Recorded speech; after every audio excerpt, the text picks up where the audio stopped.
Welcome to the Late Night with Chalky podcast. Go. Where to go? Friends and family, brothers and sisters, welcome to the Late Night with Chalky podcast. Stop breaking everybody's eardrums, bro. It's my job.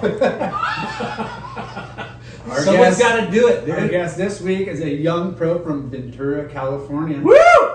With already a long list of accomplishments. Woo! This kid's smooth, he's powerful, strong, and he's got an incredible air game. Woo! Earning him huge results as a strict standout on the N.S.S.A, winning multiple events. Winner of the ISA 2019 Under 18 Gold, taking the USA to a gold. Woo! Yeah.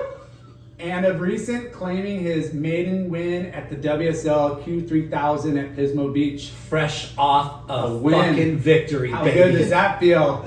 But there must be something in the water in Ventura that keeps pumping out, producing superstars time and time again. We expect, and we know this little ripper is going to take it to the next level. Our next Californian, to make it to the WCT Tour. We need another one on there, buddy. Wait, W what? WTC? WCT. Okay. WCT World Championship Tour. Woo! We're fans and we welcome Dimitri. Dichi? Yeah. That's a tricky one. Poulos. Right? Is it Poulos? Poulos. Poulos. Welcome to the show. Yeah, thank you guys for having me. Dude. Poulos. Dude. Okay. Let's talk about the win since it's Yeah. fresh. First off, let's talk about sponsorship.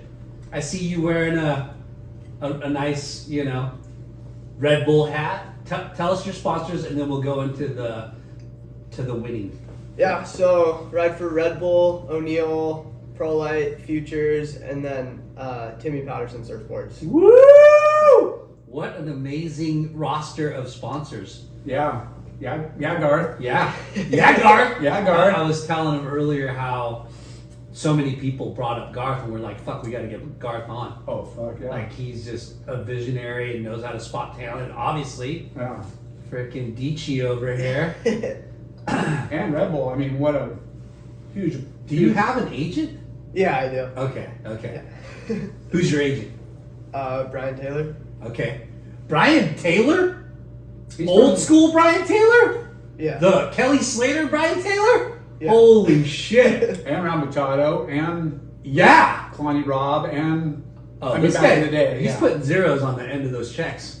Yeah. Hopefully one day. Adding zeros, I mean. Yeah. Well, Brian Taylor, what's up, dude? Tell him I said hello. I will for We sure. met him over the years when I working at N.S.S.A, and he'd be coming around and stuff. Wow, he's still in the game. Yeah. Amazing. Yeah. Got very lucky got put in contact with him a few years back, and he was gracious enough to take me on and Sweet. been helping a lot. So very grateful. Nice. Well, enough about Brian Taylor. Let's talk about Dichi. So, yeah, tell us a little bit, and we'll get more into it. But what was the high point, and what was the wave, or what was it? What was the feeling going into the final? Because I don't know the feeling, and Jay probably forgets because he didn't have that many. Yeah, it felt great. Really, I feel like the trickiest part in competing is like controlling your emotions and not getting ahead of yourself. And Yeah.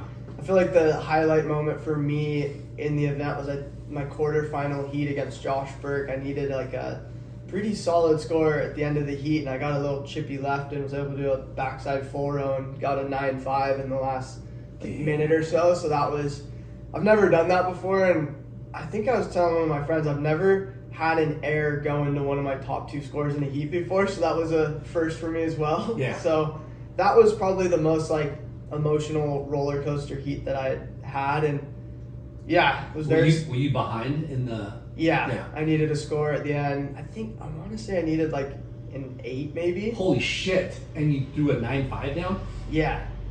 Damn. So- Confidence booster there. Yeah. Right? So that was the turning point. And I was like, you said you've never done a backside air, like No, in a heat. Well, I've done airs and heats before, but I don't think I've ever had one go into my top two like Okay. matter for me as a score. Because I always just relied on my kind of power surfing and just kind of standard what I'm used to. Yeah. And yeah, I kind of was able to pull the rabbit out of the hat on that one.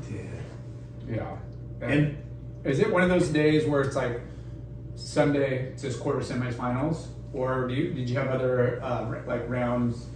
Yeah, so the contest was stretched out over 7 days. Yeah. So it was because they had the women's too. men's and women's Q and then men's and women juniors. Mm-hmm. So there was like, it was kind of one of those ones where it had a few lay days and then like more towards the end of the comp, it was like kind of one heat a day sort of deal. And I think I had maybe 2 days with two heats. Not entirely sure, but pretty sure. And then at the end, I had I think round of 16 and quarters in one day, and then I'm sorry. It was one heat, and then the last day of the event on Sunday there was the semis and finals. Yeah. Because I kind of like that. I mean, it depends if the on waves are conditions. good. Yeah, Yeah. it depends on the conditions. You know, if you're on a roll too, though, you don't mind having other heats and the waves are good. But Yeah. Yeah. you know That was if good it's competition at the end. Like, is it Evan? Yeah. Gastelman? Evan Gastelman. Yeah. Did you watch it? I didn't know. I watched the final and I was like, damn. Because both of you are explosive power, but he's got the air game. I wouldn't say more, but he's got air game. Like, Oh, yeah. You see him at that perfect swell fucking thing. I'm just like, holy shit, this dude's like on springs. Yeah. And he was surfing well, but you fucking took it. Like, it was pretty cool. Thank you. Yeah. Yeah, definitely going into it, going against Evan in the final, was a little kind of nervous. I felt calm, but a little nervous at the same time because just doing the QS for the last couple years and traveling with everyone and seeing everyone free surf, he's been like the guy who's just super gnarly. Consistent. And, yeah, look up to him a lot and really been like looking up to him after doing the QSs a lot and when I really understood how gnarly that they are. Yeah. So to get to surf a final with him was pretty like, regardless of whatever was going to happen, I was just happy. I was like, wow, I get to surf against someone I look up to. Yeah. Yeah, and that's always intimidating because they're calm, cool, and collected most of the time, or at least that's how they portray. You know, like they're experienced, and the guys are going to flip. Like, it's not an easy. No final's going to be easy, especially against somebody like that. Yeah. Okay. Before we talk more about the final and that contest, because we definitely want to go back and talk more in depth about it, let's start where you started and found the love of surfing. How did you find it? Definitely from my dad. He's the one who kind of introduced me to surfing when I was pretty young. He grew up surfing and skating. He was a really gnarly skater when he was young and kind of found more of a love for surfing as he got older. And when I was younger, I kind of did a little bit of everything, and then he kind of pushed me to surf. I think he really wanted me to surf, so he told me he just wanted someone to surf with when he was older, so that's why he wanted me to surf, or when I was older, so that's why he wanted me to surf. And I remember when I was young, like, I hated it. It was cold. It was not very fun. Like, I remember, like, I had to have been, like, maybe 5 or 6, and he'd, like, push me into waves, and then I was on a soft top. I remember I'd ride it all the way to the beach. It would hit the beach. I would jump off and just book it up the beach. And just, out of here. I'm done, Dad. I'm done. I'm one and done. It's hard in cold water for kids, for sure. Yeah. Yeah.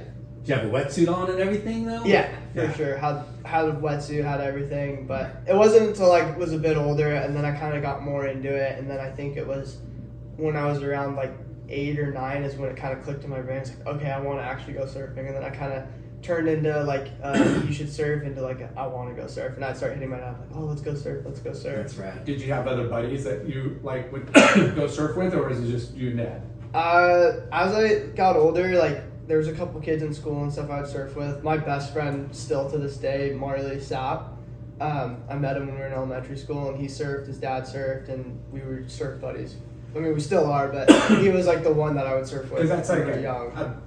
A big difference between like just surfing with Dad and Dad's like we're surfing all day and you're out there more waves versus a friend that's just when you have a bestie and they are into what you're into, then you guys are doing that. Oh, there'd be days where I'd take my Grom out and he's like, I'm freezing, I'm cold. It would just be us. And then we'd go back the next day and we'd go with friends, and then they don't complain once. Yeah. Didn't hear I'm cold. Yeah. They're just only complain when we had to leave. Well, we have to leave? I'm like, yeah, we gotta go. Yeah. Where the day before I was like, are we done? Are we done? It was just, it helps to have like a little buddy system. Yeah. Your dad was a skateboarder and surfer. What kind of surfing was he into? Was he a shortboarder or? Yeah, he was a shortboarder. Really, really powerful. He's really into power surfing. I remember the first surfer he ever showed me was Martin Potter. And I remember I was like really young. He's like, all right, watch this video. It was like a YouTube video. And he was like, see how he surfs? Just go out and do that. And that. Yeah, Potter. So, Pots. I think he was my dad's favorite for a long time. And then, that was the first surf video that my dad showed me. That's killer. Which is not typical, go be a power surfer at telling your little kid. But, I watch a ton of Dane Reynolds, and I appeal or kind of have a connection with the bigger dudes, and I like watching them surf. And I tell my grandma, I'm like, look at the way Dane, look how hard he goes, and just grabs rail and just murders that thing. Oh, yeah. You can't just go soft ticky-tack. I'm like, you gotta just. You think you're pushing hard? Yeah, you're not pushing hard enough. Put your weight you think you're low enough? You're not low enough. And it's watching and surfing is key to improving. So you didn't boogie board or anything like that. You went straight to surfing. No, I think I boogie boarded a bunch when I was young, for sure. We all, most of us do, for sure. What kind of boards was your dad riding? Honestly, like back in the day or now? Back in the day. I don't know. I feel like he kind of rode a little bit of everything. He never really had like his own like shaper favorite. Yeah. I think there was shortboards. Yeah, shortboards. Yeah. And he was a gnarly skateboarder, and he didn't push skateboarding on you, or did you skate too? I skated too, but he kind of preferred. No, he kind of became more of a fan of surfing as he got older, and then I think he stopped skating when he was like kind of a teenager, and that's when he started surfing a lot. Yeah. And I think it was wanted me to surf more just because that's what he was really into, and then I think he was also concerned with the like getting hurt factor and part of skating. Falling in water instead of concrete is a big difference. Yeah, 100%. That, and you get to, if you're just a hobby skateboarder, a cruiser, or you get a little more technical, but once you start getting really good, like the risk factor goes up. Exponential. Like the stuff they're doing. You're a teenager, and now your friends are not hitting the 3 stairs, or hitting the 8 and 12, or it's like surfing. Have fun, and all of a sudden now it's like, oh shit, I gotta go surf those size waves, but you're not landing on concrete. Or metal or rails or it's a whole different. And it's not cool to wear helmets, like skateboarding, and that's dangerous. So 8 years old, you start getting into it more. Your friend Marley, you start surfing just by yourselves, like not riding your bikes to the beach, or? I never really rode my bike to the beach until I got older. Our parents would take us and stuff for a while, and then I think when I hit like 13 or 14-ish, my dad was like, all right, go bike, or like, we don't want to take you, you can take the bike and go surf. And then that's when the biking to go surf a bunch started. Yeah. It's gotta be. Hello. Hold on. Sorry, guys. Can I help you? Yeah, I work for Sunrun. We have our panels under, guys. Yeah. I was just stopping by to make sure everything was going good for you guys. Yeah, I'm killer. The area manager out here, so just wanted to introduce myself Okay. to you guys too. I guess you guys are busy. Yeah. I'll stop by another time. All right, thank you. Postman will be now. Send paper. You just cut that out. I just let it roll. This is how, this is how it rolls. There'll be kids at one point running through it. It's gotta be. Okay, so Gives a character. So what do we? You just started talking about. Biking. Yeah. 13, 14, biking. Okay.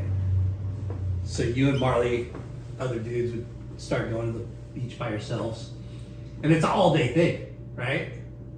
No, never was for me because I was always in school. I went to normal school until I think halfway through freshman year pretty much. So I was always like school early, and then it'd be like the after school, or we would like go at like 6:30 in the morning before school. So Yeah. it was, That's how you were, huh, Laura? Yeah. Yeah, you never did homeschooling, right? Mm-mm. Yeah. So you started homeschooling in 9th grade? yeah. Yeah. I kind of, it was a mix. I think early on my parents were never really big, like, I don't want to say supporters. I don't know, they just weren't super into the whole homeschool thing. They were just like, oh, just go to school and surf when you have time kind of deal. And then, as I got older and it was like traveling was starting to, as like competing and getting more serious about it and traveling, then it got to a point where it was like, I think the high school was like, all right, well, we're going to kick you out because you're like missing too much. And then I was like, all right, fine, I'll start doing homeschool. Yeah. So 8 or 9, you're getting really into it. At what point did you like knew you were good and started doing contests? And was it like a local event, or you just found the N.S.S.A. or WSA, or? I never really mentally felt like I got to a point where I was like, oh, now like you're good and time to do comps. It was kind of more of like a couple of my friends started doing comps back in the day, and I think we did the Volcom I forget what it is. They had Yeah. the Station. Yeah. Right. The VQS tour. Yeah, the VQS tour. They had that going. I remember I did a couple of those with my buddies, like the push-in divisions and stuff. And I think I won one. I think that was the first contest I'd ever won. Sick. It was one of those. So those were fun. I'd do those, and then What was your first board? Like custom or new board? custom board. Because Or it's hard new to board. it's hard to get boards that small. Like Yeah. like it pretty much has to be custom or hand me down from another. Yeah, I think Wrong. it was a Roberts because Awesome. when I was younger, my dad always wanted me to ride big boards because he wanted me to kind of develop that power base. So Yeah. I was riding like big single fins and like just big boards for a while, and then it got to a point where it kind of got like, okay, you can start getting smaller boards, and Robert was the guy in Ventura who made like the best ground boards. And like I remember he made boards for Current Caples when he was young, and Yeah. I swear I got just old Current Cable boards for like a while. They were like all these bright colored, like fun little shapes, and that's what I kind of rode for a while. And then I think after that he made me my first custom when I don't exactly remember how old I was. I might have been like 11 or 12, maybe a little younger. So rad. Started getting hand-me-downs from Current Caples. Well, And he surfs good, Yeah. right? I mean, he skates amazing, but he surfs really well too. Yeah. Yeah, his But- dad fucking rips too. Yeah, he's not really. I competed with his dad at N.S.S.A.'s when we were drums. Yeah, He ripped. I ran He's so into him in Surf Expo in Florida. Sick. Kern was there too. It was Right. pretty cool. But But getting that first custom, though, Oh, yeah. your own spray, So I mean, as a kid, where the logo goes, how the spray is, Yeah. like, I actually had no idea. My dad ordered it, and then Oh, it was like surprised you? it was a surprise to me. And I remember it was. I think I still have it actually. It was white, and so it was just a blank board. It was a little round tail step up because I remember I had all the short boards, like the used current boards, and then remember I was like starting to kind of surf. I mean, for a Grom, a little bit bigger waves, and my dad was like ordered me a little step up, and I remember he had me come in his room one day, and he like pulled it out of his closet and was like, "Yeah, look at this. You ready for this step up?" And I was like, just so blown away. And then he flipped it over and then showed me my name on the bottom of it. And I was like, oh my God, just mind blown. that's so rad. What a magic moment that is, right? that feeling you get, we still get at our yeah. age now. Like as soon as I go New get a new board? board, I'm like, Oh. "Oh, is this going to be magic? Is this going to be insane?" Like Yeah. it's how. It's deep kind down of we cool are. that your dad was so, smart about you using single fins and bigger boards to kind of like, we talk about it with other people, how longboarding or single fins or bigger boards, it smooths out your style. Yeah. And you kind of like develop more technique and power, with the bigger boards than the single fins, right? For sure, it's weight transfer. Like having to like place weight in the right spot. Yeah. Versus just trying to aggro down the line, which most kids Yeah. kind of tend to do because that's kind of you're on a little board, a little skateboardy. Yeah.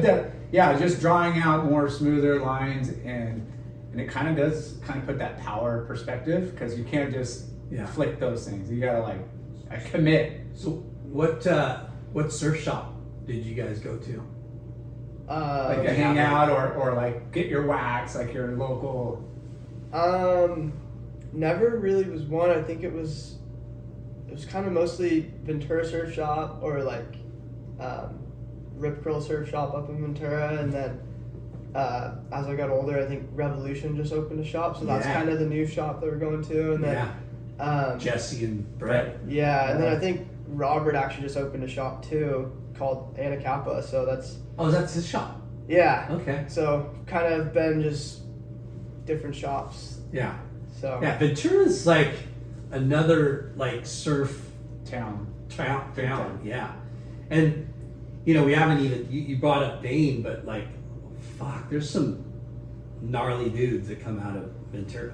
Oh, for sure. Well, if you included like Oxnard, you know, to Santa Barbara, which kind of we call like Orange County, you know, you got guys at like specific spots, but like you kind of group in that little coast a little bit. You know, when you talked about big names and stuff, you know, whether it's like Kern or Bobby from like Santa Barbara, but then the Malloys are Ventura, you know, the Kern, you know, Timmy Kern and Nathaniel and those, you know, they're Oxnard, but it's all kind of So what spots were you going to when you were younger? When I was really young, it was kind of just like the Cove at C Street and stuff. That was like the easiest. Well, I mean, there's Mondo's too. Those were the two, like, I remember learning to surf at those spots. And then as I got older, it was like kind of migrated up to the Point, and then from there down to like the Harbor and some of the other beach breaks. And yeah, still going back. Yeah. Now, were you and your friend like intimidated, like going to spots? That's how we are. Speak for yourself, bro. Hey, whoa. Not really. I feel like just being, I don't know how to put it right. I feel like when we were younger, we just kind of would just surf, and that's the only thing we'd think about is like, oh, get to surf a new spot. Like, I think we were like super cool. We're like, oh, we're surfing the Harbor now. Like, yeah, I mean, I think that's the only thing I can think of like that. I mean, definitely when it started getting bigger and stuff, I remember definitely fearing a couple times, but yeah. Because it's like those milestones of like, you know, learning to stand up, learning to cut down the line, learning to do the off the lips, and then as you get better and bigger, you start going to other spots, right? And those spots, oftentimes there's a lot of locals, you know, in each spot. And here in Huntington, and some of the guests that we talk to, it's always that way. It's like, you know, the better you get, the more you start exploring other places. But then in those places, there's like locals that are like, not here, Grom. Yeah. You know? Yeah, there's definitely localism, like to a point everywhere, but Oxnard. Yeah, but when you're a kid, it's also your ability, strength, and commitment to go out on bigger waves too. You know, like it's a big difference being at C Street and then going to the Harbor or somewhere where there's, you know, you're no easy paddle outs, you know, or some of the beach breaks are pretty heavy. Yeah, Ventura's pretty heavy, right? Some spots. Yeah, it's good. I mean, it's kind of it's like a good California beach break. Yeah. Who was your first sponsor? ProLite. ProLite, yeah. Hendo. Yeah, Hendo. Hendo and Micah? Hendo and Micah, yeah. Hendo believed in a little Grom who could barely surf, and yeah, here we are today. Yeah. And how did that relationship start? Like he saw you at one of the comps? Reached out? I think it was through another Mike McCabe up in Ventura. He's I think he showed him. My dad made a little edit and burned it on a CD, and then he saw it, and then he told Hendo, and then it got back to Hendo, and then the rest is history. Nice. And they were your first sponsor. Yeah, they were. We always, you know, I never got sponsors like you guys did, but like how huge of a accomplishment is that when you're a Grom?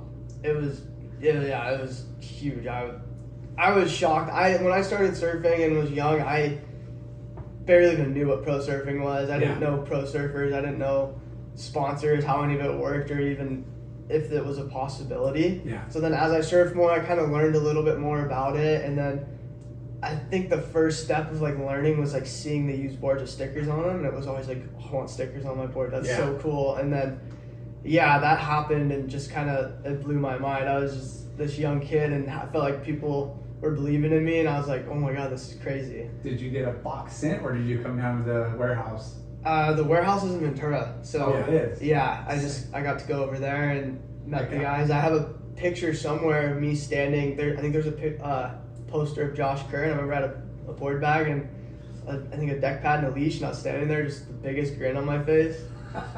With Josh Kerr? No, it was a poster of him in their warehouse. Yeah.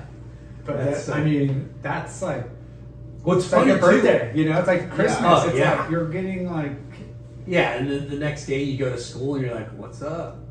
Oh, what did I do yesterday? Oh, nothing.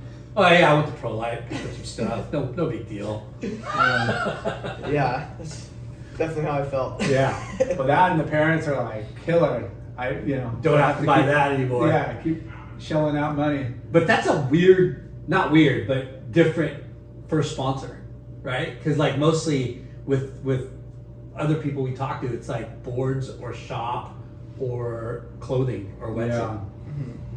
But Yeah. hey, whatever comes around, right? Yeah. Yeah, I mean, Because yours was Robert August? yeah, Yeah. Robert August. And Surfboards. Yeah, and then the owner of Victory was like part owner in the surf shop, so like instantly got on Victory wetsuits, and then it was kind of like usually it's a surfboard, kind of shape that you kind of whether you're paying for boards still, but you're getting the kit, you're getting the Grom deal, Yeah. which is still incredible. So, amateur surfing started being a big part of your weekends. Yeah, and the funny thing is, when I was younger, I never looked at it like, I gotta get through these to get to the next level. It was always just that was what was going on. It was just that step was in front of me, and it was like, oh, I get to do these surf contests. Like, this is super fun. And then it went from just doing like the N.S.S.A. Gold Coast around town. I feel like there'd be like one every month or every couple months or something, so it wasn't very often. And then kind of after that translated into the Open, so the N.S.S.A. is down south, and then from there just snowballed. Yeah. And was your dad like psyched? Like, was he like fully supportive of you surfing the contest? And Yeah. Both my parents have been super supportive through the whole journey, but yeah, I think it was very new to my dad because my dad wasn't super familiar with professional surfing either, so he kind of was just like, oh, it's a fun contest, like just something we did every weekend, just go to these contests. And he wasn't like, hey son, if you do this and you get in the top 5, and he didn't know the amateur like steps. Yeah, exactly. It was like, which is good too, because it you want to give support, but don't be like overwhelming about it, right? Yeah, like we both kind of learned how it worked at the same time with each other, so it was we were always kind of in the same spot with knowledge of what was going on and how it worked. And he always did a really great job of kind of teaching me like how to work hard and like what to like strive for in a way, but he was never like super gnarly, super hard on me, which I think has helped my surfing or helped my career get to where it is, because it inspired me to kind of reach for it on my own, rather than like, oh, you have to go do 6 snaps to the beach kind of deal. Yeah. Did you get any coaching besides your dad? Yeah, so I've been coaching with Mike Lamb for Lamb. Wow. for probably close to like coming on 10 years. So we love Mike Lamb. I haven't heard that name in a long time. Yeah. So he's like an uncle to me pretty much. Like I've learned a lot from him. I bet. Yeah. Yeah. Oh, everything like where I'm at in my career to him basically. So between him and my dad, but shout out to Mike Lamb. Yeah, definitely a good guy to have in your corner, and knowing the system, but knowing technique and knowing competitive like angles versus because there's a lot of aspects to improve surfing, and then there's aspects to how to improve in the heat, which is did he come along pretty early in your amateur Yeah, I think right. Is he from Ventura too? I think he's from Malibu, but he lives in the Oxnard area. Okay. And so he's been up there for a long time. And I think when I was around 10, maybe a little bit younger, we started coaching together, and it just kind of snowballed from there. That's epic. Yeah. So, how are you doing in those first contests? Like, were you making the podium or? When I was, I remember the first N.S.S.A I ever did, the Gold Coast. I think I won my division. And then from there, it just went downhill from there. If I'm being completely honest. I remember, I think when I was younger, over a couple year span, I think I only ever won three events. And yeah, it was. And is it dominated by who? Who was? It was competition. I remember the finals. It was always James Rakowski and then Taro Watanabe and then me. And I mean, there was other kids as well, but those were the most consistent. The guys that are at the top every time. Yeah, it was Jabe and Taro would trade off at the events, and then I'd sneak one here and then lose for 5 events in a row, and then maybe get one more. So I didn't have the best career when I was super young, but I just kind of always put my head down and just kept working hard. And then as I got older, I think the last couple of years I did the Gold Coast, I started doing better and better, and then moved up into the Opens. Yeah. Or for us, it'd be moving up, because we go from there down, facing the kids down south now, which is pretty gnarly. So. Yeah. The open divisions are that's the everything else. That's the next step. Everything else was just practice, and then the Open was that was the real. Because there's Explorer and then Open, right? Yeah, but it's the Gold Coast ones that you're talking about. Yeah, the Gold Coast are the Explorers, so it's just the north or northern Explorers. Or I'm sorry, not northern. There's the Northwest, and then there's the Gold Coast, which is kind of central, where we've kind of fall under, and then there's the Southwest Explorers, and then there's I think there's Northwest Opens and Southwest Opens. And when I was younger, the Southwest Opens were kind of the prestigious, where you go from 6-man heats to 4-man heats, and that was kind of the step up. And I remember those ones were difficult. I remember when I moved up to there, I just got pummeled for a while, just could not make a heat, and learned a lot through those ones. Yeah, such a good farming though, where you really learn. N.S.A, Janice and Galen do an amazing job. Oh, for sure. For all these years, they've definitely helped foster. Yeah, I definitely owe part of my competitive career to those ladies. They put on great events, and that's where I learned so much about competing at all the N.S.S.As. But it's good to go through some scrappy 6-man quick heats, even though it sucks for the judges. Those are just.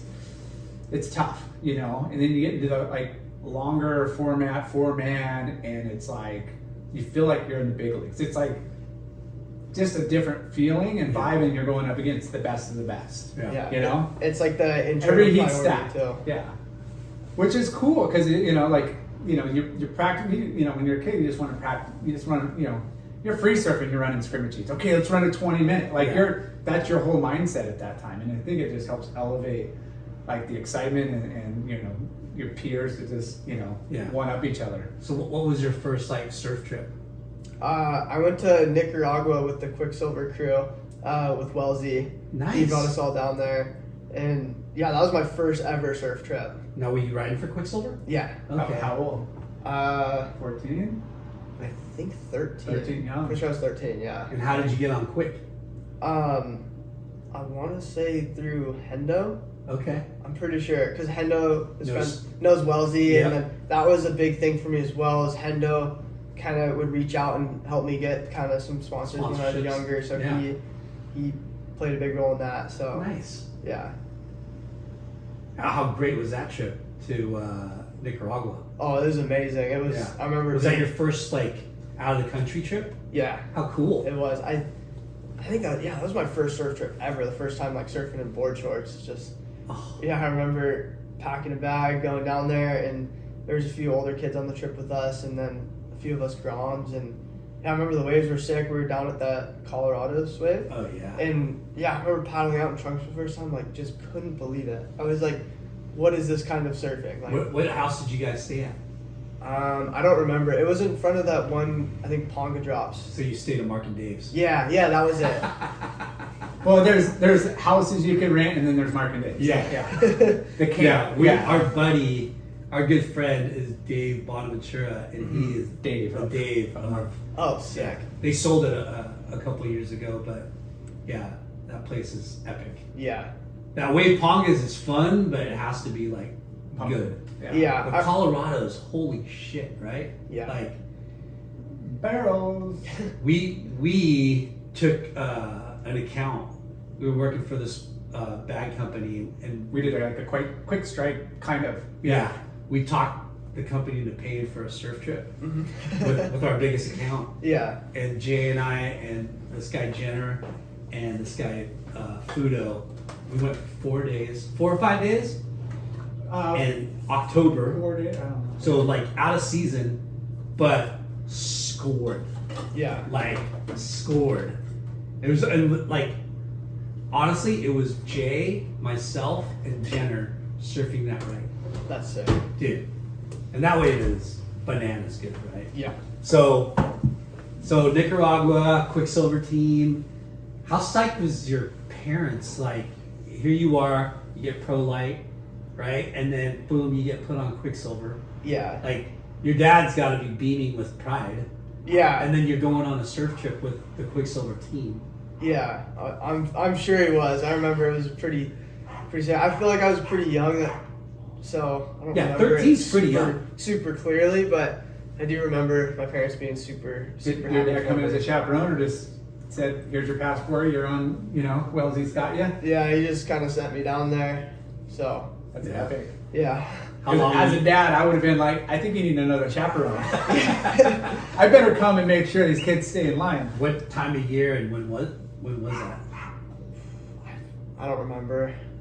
I don't remember what time of year it was, but yeah, I remember it was pretty good. Yeah. The time of year you wear trunks. Yeah. Yeah. Which is all year. Yeah, I know. I'm just. Yeah. kidding. Well, that's rad. What a great experience. And what other grounds were on that trip? I think it was me, Taj Lindblad, Cade Matson, Keanu Igarashi, I think Griffin Foy. Wow. I remember. It's an all-star cast right there. Yeah, I remember Gabe Morville, Mickey Clark. Mitchard. Yeah, Mitchard. Ryder Gust. I'm pretty sure that was it. That's killer. But yeah, I remember like the older kids were there, and then it was like the Grom team. I just remember like Did you like knew what the forecast was and bring a quiver of boards and? I just I did had two no- boards, one board. I think I brought like He's 13 years old, bro. yeah. Maybe Dude, they're gonna map out his. Hey, you're going to Nicaragua on the Quicksilver trip. You better freaking come stacked. I remember I brought a few boards, but I don't remember. I think it was just a couple short boards and then I think a couple step ups. Damn neighbors of yours, London. Kanoa dog. I freaking choked that thing. Kanoa. Our neighbor's dog is named after Kanoa Igarashi. No way. That's classic. Because she was a school teacher Mm-hmm. here at Kettler, and that's where Kanoa and I think Keanu went, or just Kanoa. I don't know. Yeah.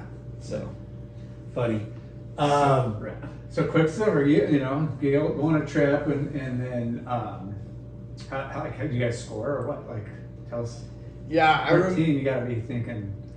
Yeah, I feel like I still didn't really know how to surf at the time, so I feel like there's probably better waves than we got. But I remember like surfing Colorado's only a couple times. I remember we surfed Ponga Drops a lot. Just the forehand just was as a super grom, just laying into some rights felt insane. And then I remember we ventured out and surfed another wave or two once or twice, but I think most of the time we just stayed at Ponga Drops. And I remember one day it got kind of big. It was probably like maybe like a 6 or 8 foot face, and I remember I was 13 and got hooted to go and just ripped over the falls on it. Just came up just psyching. Yeah. Have you surfed Ponga Drops good?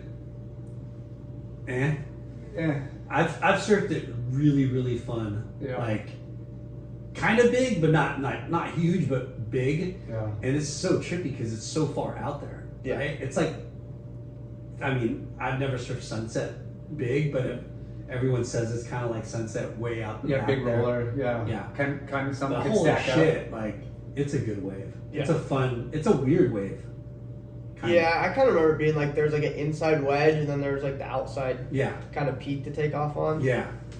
I was just packing closeouts down and off the wall, which is like the rights, you know. It's like Yeah, at off the- Colorado's? yeah, it's like not too many makeables, but Mhm. it doesn't matter because you're just pumping in the barrel. Which But there's is- certain times It's and great. certain days where Yeah. Colorado's like that Yeah. picture. I'll show you a picture of him that somebody took from the beach. Remember that photo? Yeah. It looks like backdoor So practically. good. Like it was, and there was 3 of us surfing it that day. Yeah. It was weird, but Yeah. so yeah, Quicksilver, Pro Light, and you're riding for Roberts too. Roberts, yeah. Nice. Doing And the then- N.S.A.s. Any other like trips? Was there any events outside the state? Like, you know? No, it was just always California.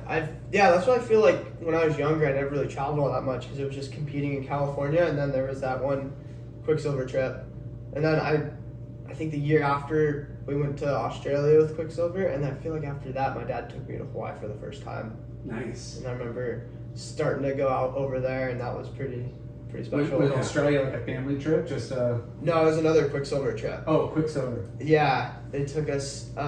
It was during the Snapper event, and they went with Wellesley again, and it was me, Taj Lindblad, Cade, Jackson Butler, and then Keanu again. And I Nice. remember it was just like we went over there, and it was just Dude, how lucky pretty is this sick. kid? Dude, I wish I rode for Fucking Nicaragua, Quicksilver. then Australia. Yes. They had Yeah. the budget, and Wellesley was like, we're going, we're going to watch the pros and, psych you guys up. yeah, Snapper, super bank. yeah. I remember that trip was insane. You got good waves. Yeah, I remember getting some sick ones that trip. I think we were there for a while, like Yeah. a couple weeks. And we didn't really talk about it, but how crazy and cool was it when you first got on Quicksilver?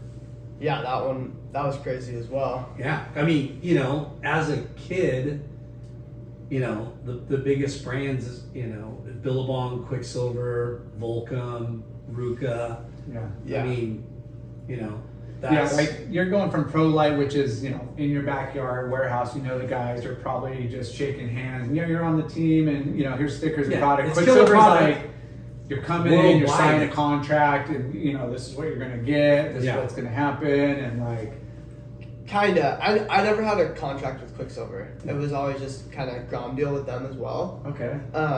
But it was still, I was like, Quicksilver was one of the biggest companies at the time. I think Dane still rode for him when I got on them. Yeah. And then it was like right before they all left. So I remember just being like having the same stickers as Dane and see him around town. I was like, oh my God, this is crazy.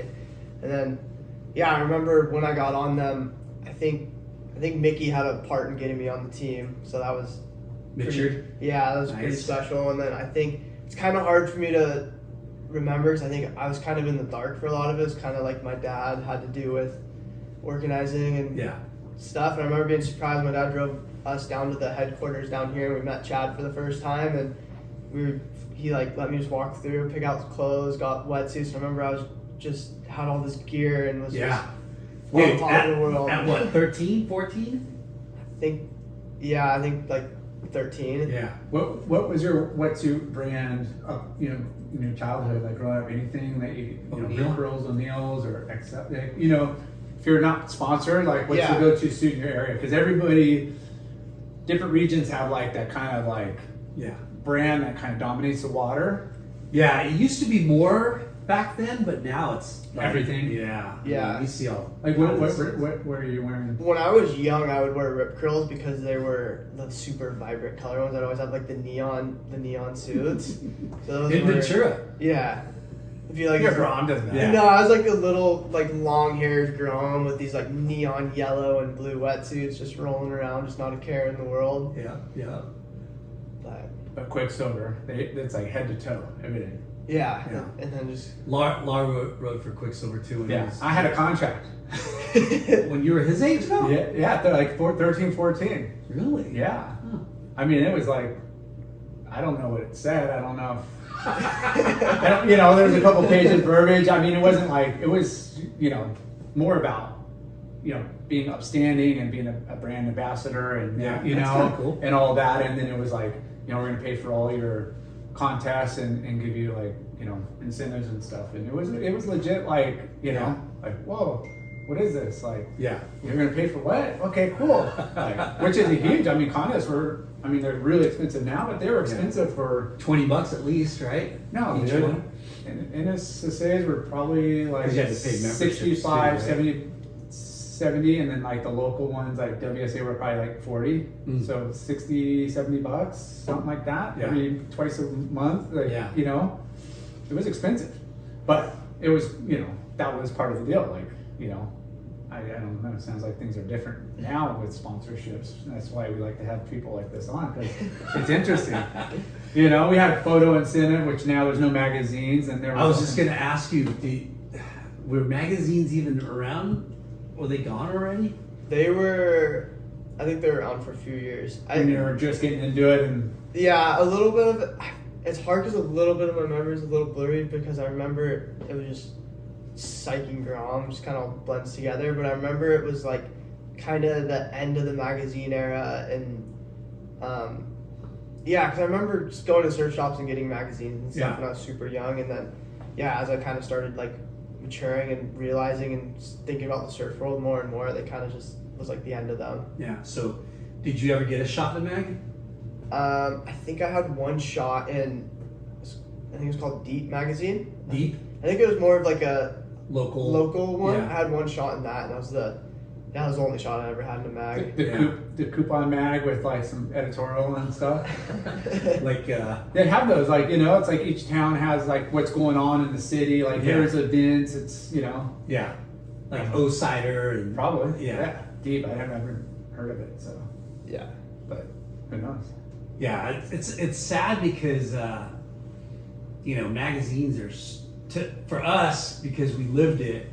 Yeah. They're important. They were awesome. Like we couldn't wait each month for Surfer or Surfing or even any of the other ones, and you're just like, damn, those are gone. Yeah. And for professional surfing, that was like a big revenue stream for professional surfers because they would get paid for photo incentive.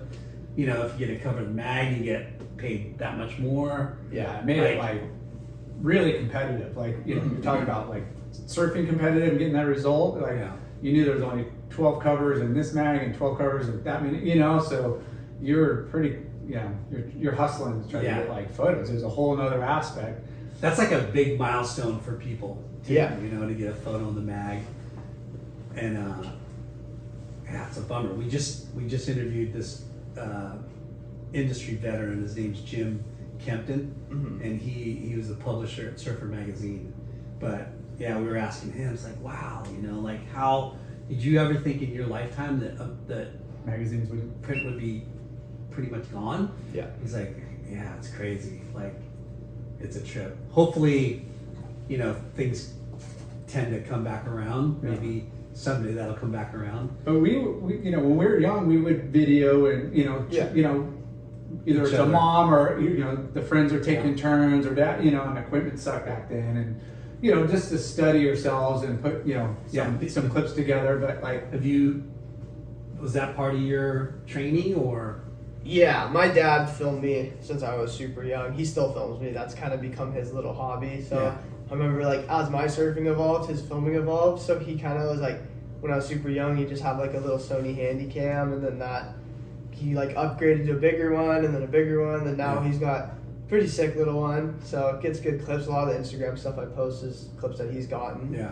So I think he enjoys going down and filming. So I'm psyched. It gets my dad back down to the beach to hang out, and but that that's going back to how to market. Like, you used to have to do the magazine thing and the contest. Now it's like, if you rip and you got somebody that's willing to sit on the beach and get the clips, you could put out killer content, as much as you want to, or might want to save and try to get it to some of the guys putting in movies, kind of like sponsorships, Some people would just send footage to some of the guys making films, hey, like, That's I'd love to another get some thing that's kind of gone too, like surf movies. surf movies that there's definitely still some good content out there, but like a proper like surf movie.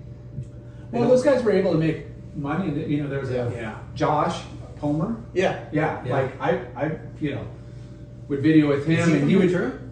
I Santa think Barbara. he lives in SB. Yeah. But yeah, he's down in Ventura all the Yeah, time. But he would, in the summer he'd be at Lowers every day because that's where all, he'd be in Hawaii, he would be in, up in his hometown in the winter, but he would put out pretty successful like movies Yeah. every year. And then there would be obviously Taylor Still, then there would be like, there was just a group. Isn't Josh Palmer the Kill? Right? Yeah. Yeah. But there would, there'd be, Santa Cruz, TR, there'd be a group, Yeah. but they would all overlap at certain locations and Yeah. stuff. But they were all able to make a living. And if you're a surfer, it's like, well, I want to get some clips in, the Santa Cruz, we Yeah. were traveling, and I want to get clips in this guy's videos because you looked at them as like different magazines almost. Like, hey, these guys Yeah. are going to put out a movie every year. Yeah. And that's kind of the thought process where you want to put, it's just hustle, So, who Dane obviously is in your zone. Yeah. Who are the surfers you were like trying to aspire to? I know Potter is one of them, but Yeah. I watched a lot of Curran when I was young, and Nice. then that was kind of just the big one. Curran, Mick Fanning, Potter, All regular Aki. players. Yeah. Yes. he said Aki though. Yeah, Of course. yeah, a lot of the older dudes. I used to watch him in the mirror trying to see how it looked like regular foot, Yeah, I was like super psyched on those guys, and then as I got older, I kind of started watching some of the newer guys like Dane and then some of the Momentum movies and stuff like that, and that's kind of where I took a lot of the inspiration from. Yeah. Dane, Bobby, fuck. Nick Rosa was Yeah, Nick Rose. Gnarly. Oh, he's from that area too. Yeah. I remember that Coffin. name. Adam Connor Beers Parker. too, right? Yeah. And Purple Haze. Yeah, there's definitely a deep talent pool, a lot of people to look up to Yeah. up there. So The Malloy brothers, like I said, and like Kearns. There's so many good surfers So up many there. good surfers. So did you go to Rincon a lot? yeah, Yeah. yeah, It's easy for you yeah. guys. Yeah. yeah, pretty good amount. I feel like I don't go as much or go up as much as I used to. I kind of have fun some of the beach breaks, especially when they're bigger now as I've gotten older. But yeah, I still get up there when it's good and stuff. Yeah. It's hard to not go to a perfect right point. Because that, like, It's so good. this past winter is probably one of the best winters up there in a while. No?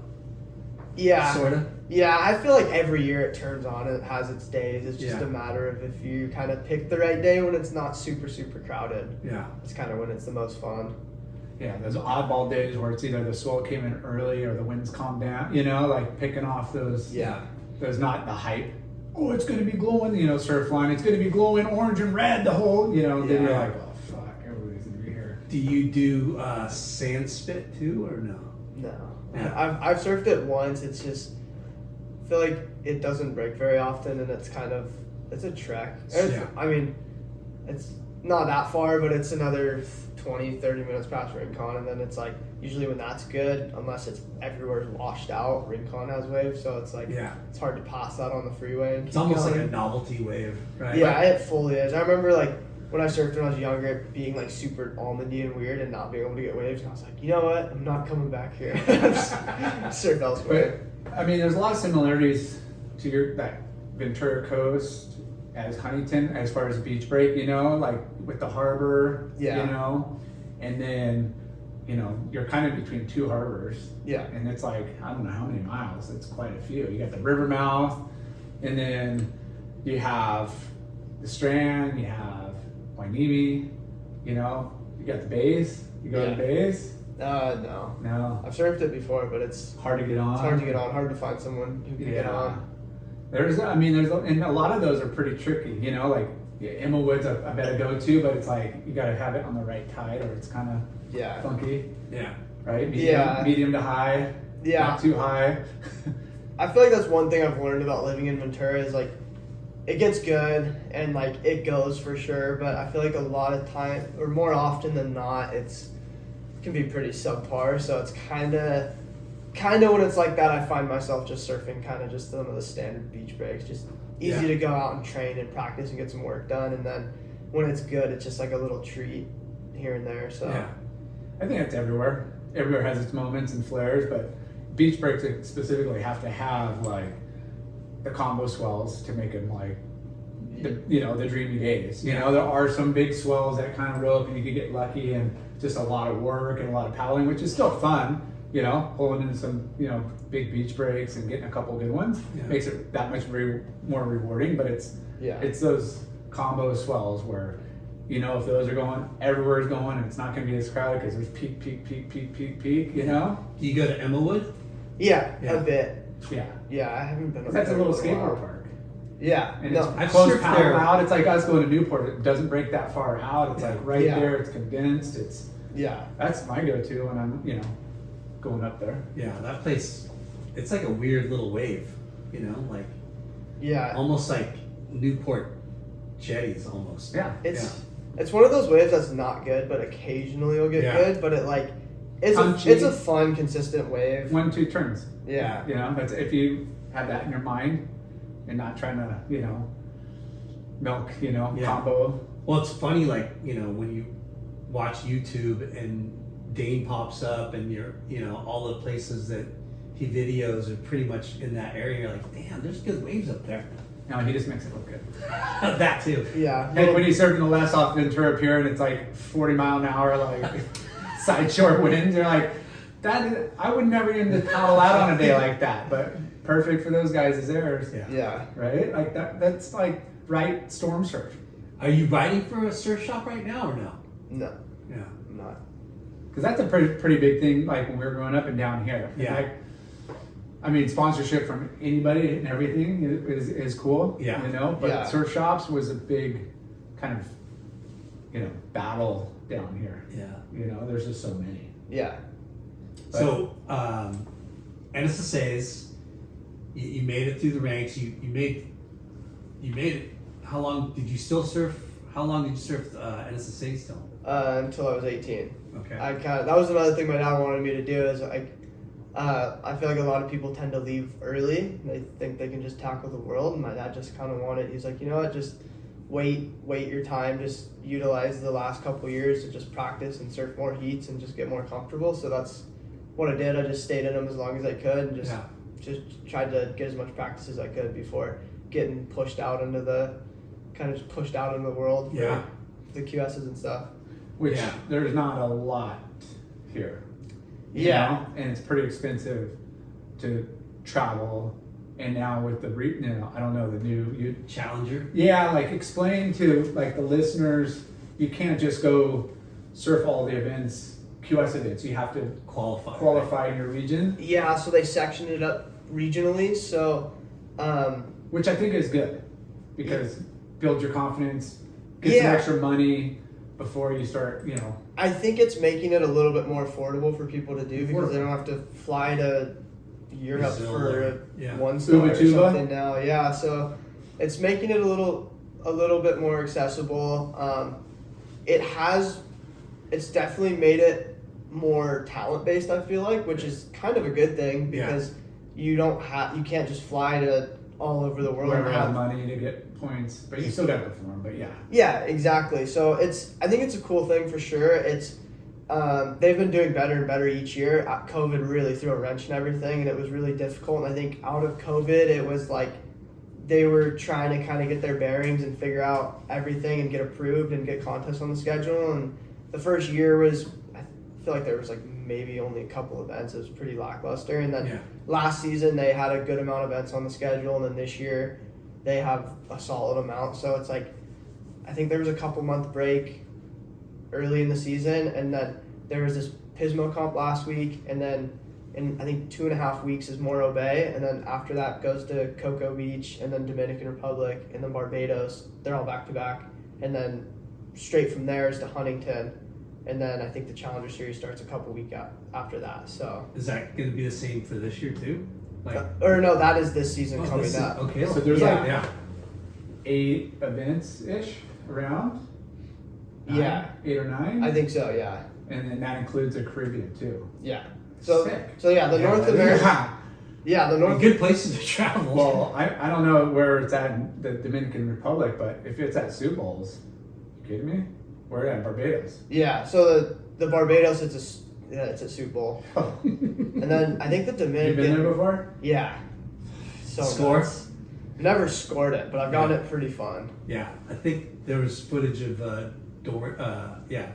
Dorian Jackson and Slater surfing it a couple months ago. Yeah. Slater will drop anywhere he's in the world To go to Barbados. to fly there for that. Yeah. That's how good it is. Yeah. I mean, well, he knows, and I'm sure. Yeah.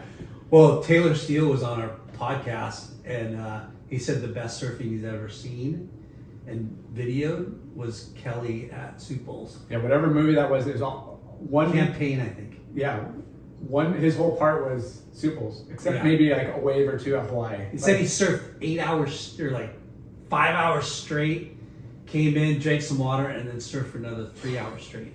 Yeah. Like 8 hours of surfing in one day. Yeah. Yeah. I remember watching that part. I think it was maybe after the last event, and I was just like, "Oh my god!" Because we've gotten it pretty good for the contest, but never like Yeah. pumping. Like it's always just been like rippable. And then after seeing it, like what it can do, I was just like, "Oh my gosh!" Like Yeah. if we got that for an event, that would be like So crazy. going back before, so when did you turn pro? Did you turn pro like? I don't know. I never really like got to a point where I just kind of like in my brain was like, "Oh, I'm a professional surfer now." I kind of just, I don't know. I was really big on just putting my head down and just pushing forward and working hard. So Yeah. that's kind of always just been my main focus in surfing. But I think the first pro contest I won was the pro division of the Rincon Classic. Sick. I think it was last. Who was in the I'm pretty final? sure it was last year. I think it was me, James Rakowski, Corey Beatty, and I think Killian Garland. I'm Nice. pretty sure. So that was like the first pro How are the waves for it? small. It was fun. Yeah. I mean, small Rincon's still insane. Yeah. 4 dudes out, 5 or 6 dudes, or 4? Were they? It was men? 4, That's- yeah. No complaints. It was pretty sick. It's kind of a prestigious event too. I mean, Rincon Classic. Like, Yeah. It's an invite only, right? Kind of, or you have Is to. It's kind of just like if you live in the area, Yeah. you can do it. Yeah. And But like kind Connor and Yeah. Kieran, like everyone that lives around the area surfs in it, right? Yeah. Yeah. Yeah. Not every year, but yeah, they're definitely those guys have done And it. what's the prize purse? You know, a little bit of money. I think it was $1,500. Fuck, sick. Yeah. So that was like I was pretty stoked. That's Like, huge. Yeah. For a little like. So 3 technically, did you turn pro last year or like? I mean, that was my first professional like contest win, but I didn't really think about it like that. I don't know. I just kind of like think about it like this last weekend in Pismo was my first like WSL event win, so I'd maybe consider it that. Yeah. But But yeah, you stopped surfing amateur contests. yeah, Yeah. yeah, A couple years ago. yeah. Yeah. I think I did nationals one year, like right at the end of COVID, because it like I did the season and then COVID hit, so then that was like the nationals for that. And I think I was 18 at that event, so I was like technically too old, but it was still from the season prior. Yeah. So that was my last amateur event, and then after that for the last 2 years I've just been doing the QSs. It's funny when we ask people when they turn pro, it always is weird because pro surfing is different from other sports that are professional sports, because it's like you take the money and you're pro. Yeah. You know, basically in pro surfing. Yeah. You just say you're a pro surfer and Yeah. you are if you're like getting paid by somebody. Yeah, Yeah. Our money went into like Fun. a savings like trust. Yeah, like a fund. Yeah. That ASP, which was before Dinosaurs. yeah before the World Surf League, but the money would be there, and then you would just submit like plane ticket or a contest. You know, like here's my receipt, and then they cut you a check. Yeah. You know, and it was like that for a little while, and then after a while they just like I think towards like right when I was turning pro, they just kind of like So eliminated it. your last N.S.S.A. were you competing well, like making the finals and stuff, or? Yeah, I remember I had a couple really good seasons. The last, I think, 2 years I did N.S.S.As. I think I won the Open Men's Conference title 3 years in a row. Damn. 2 or 3 years in a row. So I had a couple really good seasons in that before leaving. And who, like, you're talking Kate Matson, Taj Lindblad. Yeah, all those guys were doing it, and then I think the last year I did it, they kind of like slowly, like the last few years, kind of started filtering out of it, and then yeah, I think the last year it was kind of like me and James Rakowski and then a couple other kids doing it. Yeah.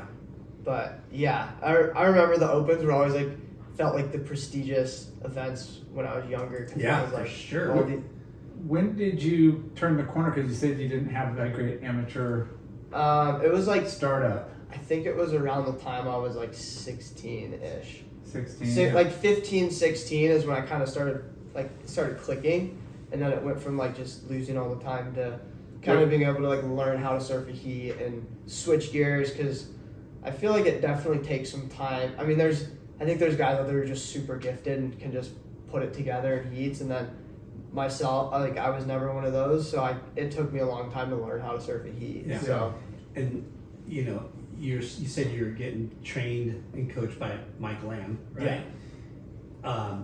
Kind of coaching. Like, is it technique or is it like how to win in 20 Strategy minutes? Or or- is it, hey, we're going to train, do cardio and we're going to do weights and, like, just all surfing related training. okay. But it was like he kind of does it all. He does like technique training, heat strategy training. Are you doing yoga or Pilates? Are you doing like weight training? Are you doing? I'm doing some of it now. Yeah. Like as I've gotten older, I've been doing it. When I was younger, I never did any of it. Why should you? You're just a little rubber band, and you could just like Yeah. surf 8 hours straight, and wake up the next day and do it Yeah. again, and wake up the next day and do it again. Now I'm like, oh. Yeah. So the last like year or two, I kind of been getting more into like working out and stretching and learning and just trying to like get my body as best as I can, and just so I can have longevity. Yeah. Just, I mean, regardless of whatever happens, I want to be able to surf when I'm older still Yeah. too. So, just talking a little bit about your family. You have a little brother I do. I have a younger sister and a little brother. and a sister. Yeah. You're the oldest of the three. Yeah. And what are their ages? My sister is 17, and then my little brother's about to turn 10 in a couple days. Nice. So And they surf. Are they following your footsteps or? they surf. They're ripped for sure. Yeah. My sister, she used to compete a bit. She's a little ripper for sure. She kind of in high school kind of moved. She's doing water polo and stuff now, so Oh shit. she's pretty gnarly in that, which is Yeah. rad to see her doing her own thing and having fun. And then Jay's daughters plays at LMU for Yeah. water oh, polo. sick, Yeah. Yeah. rad. She's a stud. Really. Yeah. And then my little brother, he just got the surf bug like Sick. in the last like year. Like he was into it. He wanted to surf, but now he's like, it's his thing. He's Yeah. like, I want to surf. Like, And that 10 is kind of, we've talked to, a lot of, older dudes and younger. It seems like that 10 mark is kind of where it really starts happening, as Yeah. far as, like kids where it's not just dad pushing you in or Yeah. you're psyched, like, 10 Your friends are doing it yeah, you're kind of just well, as much as you are. yeah, so your brother's 10 and he's getting psyched. yeah, he loves it. He's psyched on it. He just, whenever he gets a chance, he wants to go. And if he ever is like asked, like, oh, you want to go surf? It's always yes. Yeah. Like I haven't heard him say like, no, I don't want to surf. Like in a pretty long time, which Yeah. is pretty rad. So, your first pro contest was the Rincon Classic. Yeah. Okay. No, he won. Yeah. He won, yeah. But Yeah. that was your first pro one. Yeah, it was my first pro, and I've done like QSs and like other pro events like when I was younger, like still in N.S.S.A's and stuff too, just to learn and just to do something a little different. And then but that was my first win. Nice. Yeah, we the contest scene now, with the sport being as big as it is and how popular it is, it's just crazy. There's not more events for like that. Pro events. Yeah, pro Yeah. events. Yeah. Yeah, back in the day when he competed, there was PSAAs. Mm-hmm. Yeah, it was like a U.S. domestic tour. Yeah. Yeah. Which And they were killer. And they were all over the country. they're televised on like ESPN, Prime Ticket. Yeah, like so they would just do highlights and then quarter semis finals. So you're like, I just want to make quarter semis finals so I'm on TV. Yeah. Like, and that was like there was no internet, there was nothing. That was like magazines, But and that helped you get on the world tour. Yeah. Mm-hmm. easier. Without having to travel a Oh, ton. sick. Yeah. You know, like Yeah. the points, there weren't a ton of high points, but you got a lot of experience. You'd make a lot of money if you did well Yeah. before you went and did international events. So obviously, you turn pro, right? What does that mean? Like now, what's your game plan? What contests are you looking forward to? It's kind And of. the regional series, is there like a ratings? Yeah, there's a ratings right now. This last event put me First. first for it. Woo! So, yeah, I mean, that would be crazy if I could win the season, but my biggest goal this year is just to make the Challenger Series. So, how many contests are you doing this year? The rest of this season at least. So How many is that? Four, Eight? four more. 4 more. Okay. Yeah, so 4 more this season, and then this first one, was this the first one? The Pismo one? no, there was. This was the 4th one. So Okay. there's 8 events this season. So because there's Jack's earlier in the year or before the summer, and then after The that Jack's Pro. the Jack's Okay. Pro, and then How'd you do? real bad. And the waves were pretty good, weren't they? I think I remember being a real wind swelly for the first few days. I think it got better. Got better later, towards the but end. yeah, that one just remember it just didn't really go my way. Mm. Sure, I did something wrong in my heat, but it's happens. But yeah, so there was a little East Coast leg in like August, September. It was the 3000 in VB and then in Outer Banks comp. Yeah. So N.S.A. and Outer Banks. yeah, did both of those, and then this was then it went into Pismo, and then going into Morro Bay. So Next one's Morro Bay. yeah, so I'm just looking at hopefully finishing out the season strong and being able to get in that Challenger Series. It's crazy. Pismo and Morro Bay at all of California for Jack's, of course, is in Huntington, but Yeah. no San Diego, no lowers, no steamers. Yeah, I think it's been hard for them to get Permits and money, permits and yeah. backing and sponsors. Yeah. For sure. The slow one, for not being known as a good wave spot, Pismo, It Yeah, always I mean, produces. It's contestable. it's contestable. Yeah. Yeah. Yeah. Like watching the contest and the surfing that was being done, it was pretty. Yeah. It was worth watching. That's for sure. Yeah. So now we can talk about the contest. So you did Jack's, didn't do well, and then East Coast did okay. Yeah, I think I did round of 16 in ECSC, and then I think I made the semis in Outer Banks. Nice. How are the waves for that one? Because it could be pretty good up. It's the Sloppy. smallest waves I've ever surfed in. Really? It was pretty gnarly. Gnarly. Yeah. Like Virginia, you're expecting it to be like waist to Yeah. maybe Outer Banks, though, is- Outer Banks could Yeah. pick up a little bit of more wind chop and wind swell and have some punchy little. Yeah. So it was funny. It was actually like good for VB. Like it was like waist high and kind of chippy, like Yeah. through the whole event. And then we drive down the Outer Banks and it was knee high, like lapsing. Like just like got super unlucky because I think there was like a big swell a couple weeks before and it put a huge hole next to Jeanette's Pier where they run the event. Yeah. So we got kind of just an unlucky window, but I've competed there in the past and it's been pretty good. Yeah. So it was just one of those ones that just happened to not be good. But I mean, everyone's there; they're gonna run it anyways. So. Do you have a specific waist high and under gravel board, or are you still just on a more traditional short board? Yeah, I have a gravel. I ride a synthetic 84 from Timmy Patterson. That's like the small wave weapon. Epoxy or PU? Just poly. I never really liked epoxies that much. Yeah, because you're powerful and heavy and the surf. Yeah, more. yeah. I've just always rode polys, and I feel like I've experimented with epoxies a little bit in the last couple of years, and they're fun. I think if you get a good epoxy, they're sick. It's just, for me, they feel too inconsistent. Too stiff for me. I feel like you're when the waves are good and you have a polyboard, there's natural flex that kind of smooths. It's smoother Yeah. and not as stiff. Yeah, I think it's personal. Yeah. All personal, some it works, some it doesn't. Yeah. But so your gravel board, shorter, wider, meant for little sloppy waves. Yeah. It's good.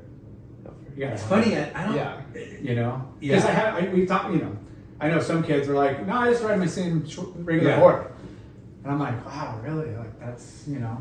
But And people you watch them kinda surf and you can't, If- they look good, but you're like, wow, I wonder if, you know, you knocked off 3 inches and went a half inch wider and a little, you know, like, But you're not supposed to do that in like pro contests, though, right? yeah. For Yeah, sure. I think you just grab whatever board's gonna help you surf Yeah. the best. Yeah. I mean, you're not riding a wizard sleeve or something like, Yeah. or you know, whatever those other. Sleeveless fish. Yeah, you're riding a pretty much squished down, like, Yeah. you know, gravel, you know, board, Yeah, it's just like light and to the naked eye from a distance would just look like a shortboard. Yeah. But if you get up close, you can see these little like things it has that makes it. So we kind of skipped over your first trip to Hawaii with your family. You mentioned your dad took you there after Nicaragua and Australia. Was it winter time too? Yeah. And he hasn't been there before too, or he's gone and he's just like, you're now, I could take you there without worrying about you. He's been there a few times, like when he was younger and stuff. My dad's not a very big traveler. I think he just really enjoys being home and loves home. So Yeah. he's a bit of a homebody. And then I think, yeah, finally just kind of, we were like, oh, family trip time. And he was like, all right. Were you bugging him? Dad, like, we need to do Hawaii, like, or? Yeah, I was for sure. And finally convinced him and we got to go. And I remember my whole family went. And yeah, I got to surf in Hawaii for the first time. And that was, I think I surfed V-Land was the first spot I ever surfed over there. I And did it that way. the wave was sick. So machine. Yeah. It's a wave pool. Was it crowded or was it Always managed? crowded. Everywhere's crowded. Come on. Yeah. Yeah, I think there was definitely some heads on it. So you got to surf there and see all the breaks, like Sunset Pipe, you know, V-Land, obviously, Haleiwa. Yeah, I didn't surf Haleiwa until like a couple other times, like a couple years later going there. I've seen a couple of clips of you out there. You posted. How good's that wave? Oh my gosh, I love Haleiwa. It's like, It's one of the best waves on the North Shore. yeah, I think it's I've only surfed it once with you and Ryan Simmons that one day, and it wasn't that big, but it was big for me. Yeah. It was- It's a little intimidating because, yeah, there's a lot of water moving, the channels, and, you know, it's like, it's definitely a little, you got to be on your toes and you got to be a strong Oh, yeah. paddler, be ready to Oh, get yeah. some on the head because I don't care how good you are, you're going to get some on the head. I'll never forget this because I'm out there and I'm like intimidated and Then it's way over there and stay way but, over there. but I get a wave. I get a couple waves under my belt. I'm Yeah. like, I got this place. I know everything now, you know. And I remember like sitting there, you know, in the lineup, Drifting, not knowing. and Ryan Simmons like whistles at me. He's like, and I'm thinking, I'm good, dude. I'm cool. And then all of a sudden, a set comes, and I just get fucking taken out. I couldn't duck dive it. I lost my board. I had to like swim in. I was like, holy shit, what happened? yeah, Here I thought I was like, oh, I got this place now. Yeah. yeah. I know how to surf Haleiwa. I mean, it's a little intimidating with that end section because it could be super fun or just dry dock and kind of gnarly, but it's like overall the shape of the coping, you know, Yeah. super powerful but yet playful. yeah. There's been some good surfing going on. Fuck. at Yeah. Haleiwa. Yeah. Oh yeah. Like, there's been a lot of good clips. So, did you surf Pipe and Sunset? How old were you at this time? Sorry. The first time I went, I think I was like 14 or 15. Yeah. I remember surfing V-Land a bit. Pretty sure I surfed Rockies. I think I might have surfed Sunset. I'm not entirely sure. I remember I paddled out a Pipe for a wave or two. I remember I was still on Quicksilver at the time, and we got to go over to the house and hang out with the guys. And I remember I met Leo Fioravanti and Kanoa Nice. on that trip for the first time, and then Reef McIntosh as well. And Awesome. remember he kind of explained to me like where to paddle out a pipe and stuff like that. And yeah, I got to do that for a first time. Starstruck over here. Yeah. Yeah. Showing up the North Shore and the boys are there. Yeah. That's sick. Yeah, I remember. Yeah, that was pretty sick when I was little.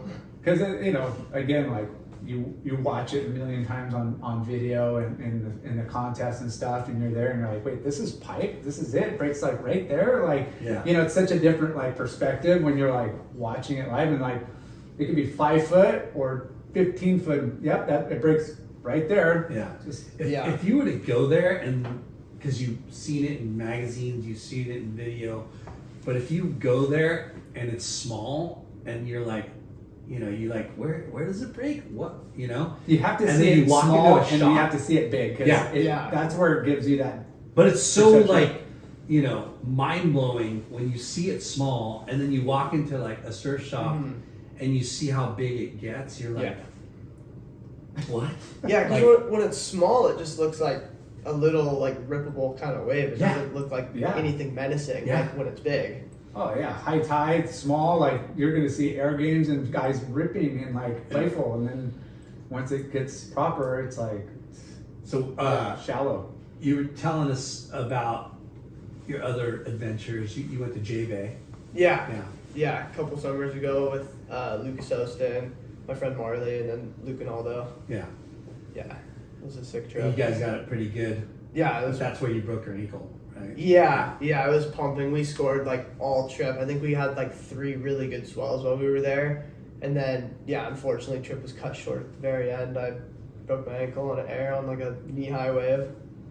It's usually how it happens, right? Yeah. Like just crappy waves. This shouldn't even been doing anything gnarly. It wasn't even anything gnarly, and it's like that's how you get hurt. Yeah, it was like a let's go out and gravel and run some heats kind of day. And Yeah. then we like are out there and I like see these little sections and like, oh, I'm gonna try and work on airs a little bit and just set one in the weird and kind of was a weird section and didn't really read it right. And I was like, oh, I'm just gonna stick it and then just landed wrong and yeah. But we were talking earlier. This is like on the pre-interview, but like how beautiful that country is and how much good surf and like sea life Yeah. and land life. Did you go to any of the Safaris. Yeah, we did. We did a little, like, one of the drive-through ones. Not a big one. It was, like, right outside of J-Bay. I remember on one of the small, like, lay days that we had this little van thing and the door slid open and we were driving through it. We see all, like, elephants and... giraffes and zebras and all Yeah, that? it was crazy. But I remember we opened the door and there were these zebras in this bush and I, like, stuck my head out, like, right next to them and, like, I have a selfie of me with, like,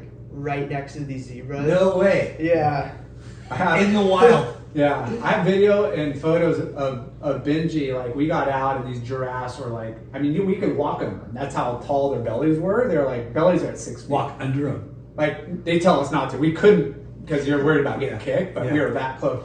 So Benji like picks up this like big thorny bush, whatever, and it comes down because he's trying to feed it. Like, oh, it'd be cool. Like Benji's funny and like. A 3-foot black purple tongue comes out of the freaking like giraffe and it like does like 3 loops around and just rips it out of his hand. Like it was like the tongue was like no joke. It was so wild. Like what? Like it was, you just never seen stuff that live, that big in real life. So We saw cool shit though, but that was fun. Yeah. when you get to the point where you're like, okay, I'm gonna turn pro, because it's an important step in your career, right? Yeah. Because like, there's not very many pro surfers in the world, right? And it's you have to be seriously talented, and you have to have the mindset to become successful in pro surfing in any sport. And you got to be marketable, and you got to have, you got to be a full package, you know. But like Linda said, like being a competitive surfer is kind of like and that's like there's number talented one. dudes that are less talented, but they have the strategy and mindset that can beat you because they have a mindset. Yeah. Right? Like, for sure. Talent can get you so far, but it's what's in between your ears is what, will make you stand up on the podium. Yeah. But it's also the drive and wanting it too, and For I sure. mean, there's a lot of factors. Yeah. But talent and, the mindset strategy, that's what's going to get you on the podium, right? Yeah. Which obviously Dichi has. Yeah. So Pulling big air reverses or air whatever you did. Your parents are there for, for all of it, and they're seeing you, excel, and they're nurturing Hey, babe. Hi. Nurturing your progression. Were they like set on you turning pro too, or were they like, hey, you know, you should Go go to to college, school, college, like? No, they were really just like I kind of said earlier. It was like as new to them as it was to me, and we kind of learned together as I Yeah. went. So it was never like you're gonna turn pro. I think got to a point where I was just competing so much and just kind of going through the motions and taking it step by step that it got to a point where it's like, okay, I think becoming a professional is like a possibility. And then that they kind of just left it up to me. Like it was my job to put my head down and work hard, and if Yeah. I wanted it, I could go after it and get it. They weren't gonna push me to do that. So yeah, they provided me the opportunity to be able to chase my dreams of doing it, but they kind of just left it up to me to go after. And it was kind of like if I didn't want to go down that route, they would have probably wanted me to go to school or something. But Yeah. they kind of just wanted me to work hard and like Give it a shot. Yeah, give it my best shot. And yeah, as long as I'm learning, like not just kind of going through the motions, and I'm learning Yeah. and like gonna be able to come away from something regardless of what happens. Because you're. Go ahead. I was just gonna say, what do your parents do for work? I'm asking. My mom's a nurse and my dad runs a family business. Okay, cool. So they, they have their, their careers, but they're not forcing you to go Yeah. college route or family business, or they're like, hey, you're young, chase your dreams. Right? Yeah. Like, They were always just like chase your dreams, but whatever you do, just work as hard as you can, because I mean, there's only so much that's in your control, and it's I feel like as long as, or they kind of taught me that like what I put into it, I'll get out of it, and as long as I'm working really hard and good things will happen. pushing forward, they kind of put it to me, it's like if you make it, they'll be super stoked, they'll be proud, and Yeah. if I don't, then I don't. It's not gonna affect what they kind of what their opinions are, I guess. Well, I mean, yeah, it's having good head on your shoulders too. Like this is a dream, and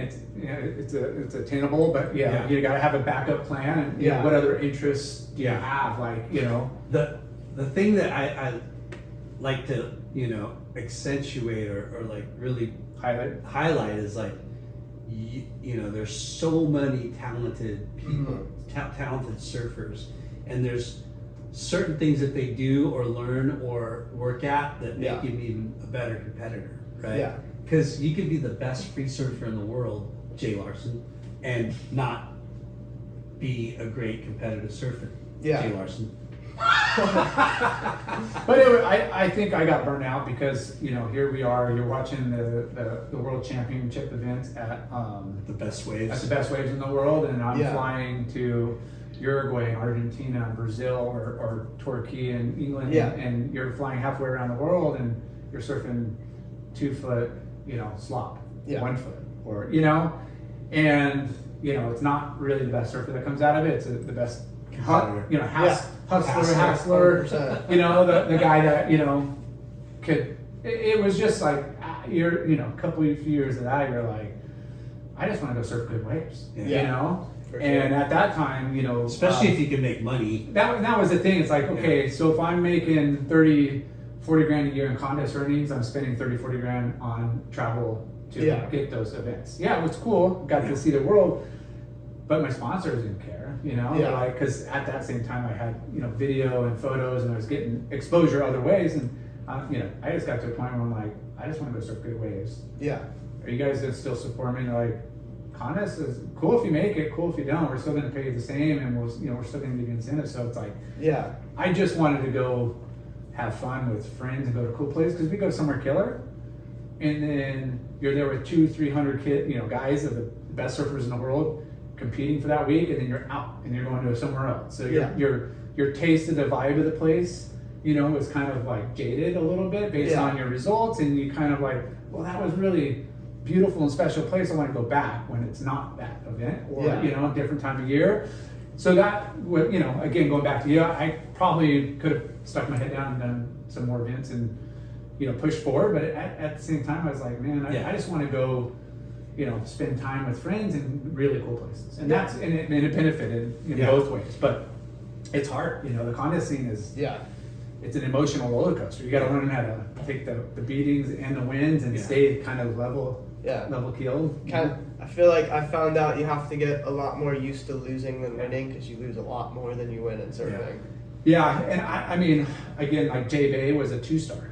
It's like, how is this a qualifying event? Like a 2-star. It was like no points, I go, but you're going to fly there and go surf because Durban was a 5, the Bolito Pros, we used to be in Durban, but Mr. Price. yeah, there'd be different events that you would go piggyback and, went to Australia, you do the, Newcastle and, Margaret's, and then you'd stay and do other stuff there. You go for, a couple months, you know, which was cool. But, again, you got to try to just work around the tour. Grind. The tour craze, But, contests, I would have been stoked to make some more heats, but I'm not bummed, I got to surf a lot of really good waves around the world. Yeah. Which this guy's doing now. Yes. Yeah, you did Indo too. I saw you. Yeah. You had some clips at where you did a boat trip. Yeah, we got to go with the Red Bull surfing crew. We did a boat trip through, I think the south of the Mentawais. Okay. So we were just in like Macaronis and HTs and kind of hit a couple other spots around there. And yeah, that was mind blowing. I was like, I've always heard the stories of how good Indo is and how nuts it is, and I was like, oh yeah, like whatever. I've seen good waves, and then I get there and I'm like, oh my god, it's actually like ruler edge perfect every day. Right. Like, I've been on a trip with him there. I've been to Mentawais quite a few times. Way back in the 90s when there was like only a couple boats out there. Yeah. We're showing up, we're surfing places like days without seeing anybody. Yeah. And then by the time, You went when? During COVID? No, last summer. Okay. I think March. Okay. I'm pretty sure. So it was like early season. Yeah. And it was like right out of COVID, so there was only a couple boats operating. So, you scored. it was pretty uncrowded. Yeah, Yeah. we got it pretty good. You went with the Red Bull team? Yeah. Who was on that roster? They kind of had 2 rounds of people kind of filtering out. It was I think the first half was like me, Izzy Gomez, Aaron Brooks, Leon Glatzer, Jarvis Earl, and then the second half was Connor McGuire, Caroline Marks, me, Izzy, Aaron, and then Adriano. Wow. Yeah, Did you guys stay at the camp or on the boat? on a boat. On a boat. Yeah. So when we first went, there was like no camps, nothing. It was just Yeah. like a boat. And by the 10 years later, going back, multiple times, and it's like, oh, there's a camp here. There's got a camp going in there. There's this. And you're just like, what the fuck? But it's still, the captain. It's still pretty uncrowded in retrospect to where we grew up and surf and stuff, and it's still perfect. But it is a destination. Yeah, I'm sure getting to experience like the early days with no one out and then going now is probably a bit of a shock. But yeah, like you were saying, growing up surfing around here, going there, like crowds. But everything's like, gotten still- better. They accommodate, like the boats have been all upgraded and fine tuned. There is some perks and benefits to now For sure. versus back then. But if you're scoring waves, you don't give a shit what You don't care how you get I don't there. care if it's Yeah. like shitty. Food is important, but like Yeah. I mean, So food is important. you ride for Red Bull, which is pretty Prestigious for sure. prestigious. Like, you watch how surfers get paid. I have not. I do not have Stab Premium, so Okay. I kind of try and like. Lyndon will give you a Get pass. one of your sponsors to sponsor that bill because it's worth it. Stab puts out some amazing content, but they do how surfers get paid. Yeah. It's probably one of the best things I've ever watched. Yeah. As a surf fan, As a surf fan and like the interest, Yeah. it's so well done, and the people talking really frankly and point blank, saying what they wanted to say. It's really funny and like interesting and eye-opening. But my point is Red Bull and how amazing and how much they do for their athletes. Yeah. And what they, like they're a media machine. Yeah. Like them and Stab and whoever. There's not very many people out there that put the effort, money, and amazing, imagery, But yeah, that you're in a class of like elites, like a small circle of like the best of the best ride for fucking Yeah. Red Bull. I've been lucky enough and so extremely grateful to be able to be a part of their When team. did that happen? 2 or 3 years ago. Wow. Yeah. Right after winning gold. Yeah. We can get this. Who's this guy? Yeah. So, Tell us about the gold thing. Yeah, so I read that you weren't even on the team, Yeah. and you got a call up like as like an alternate, like a fill-in or something. Was this ISA? Yeah. Okay. Yeah. How did, like what happened? So ISA in Huntington? yeah. Okay. Yeah, so I never was on the USA team, and then Simpo, when he took over and kind of stepped into the coach position, Yep. he was kind of running everything, and I want to say I maybe went to like one warm-up or something before, or training session I meant to say, and I remember I was sitting at my grandma's house, and I think he texted me and was like, hey, we have an open spot, like an alternate position we need you to fill, or you can fill if you want to, like, would you be into it? And I had no idea what the ISA was or kind of what it meant, and I was like, I just like didn't text back. I was like, I gotta text my dad first and like see, and then I asked my dad, and then he's like, yeah, I mean, I was supposed to go to Barbados, like a couple days after it ended for the junior that they had there. So I was like, oh, okay, I'll just do it and get some warm-up heats for that event. And then, so I like told him I'd do it, and then like 3 days later I was in Huntington for the event, and yeah, they had like a house behind the pier, and yeah, it was just a group of us staying there. Tell me it was like the bombing going off offshore Peaky Combo Swell. Oh my god, that day was the Like, do you remember this like Yeah. 3 years ago? No. Dude, I was in the parking lot frothing, and I see all these international. No, like it was like right before the event. I think was starting or the beginning. I think it was like a free surf. Oh, maybe it was before it started. Like, yeah. So there was like Germany and like the France team and Dichi, like everybody, just a bunch of teams like frothing, and it was just like Peaks everywhere. like ceiling high. What time of year? Peaks. It's into September, October. Yeah, I think October. so. Yeah, Some- yeah. Okay. Anyways, like the best, time, and it was like going off.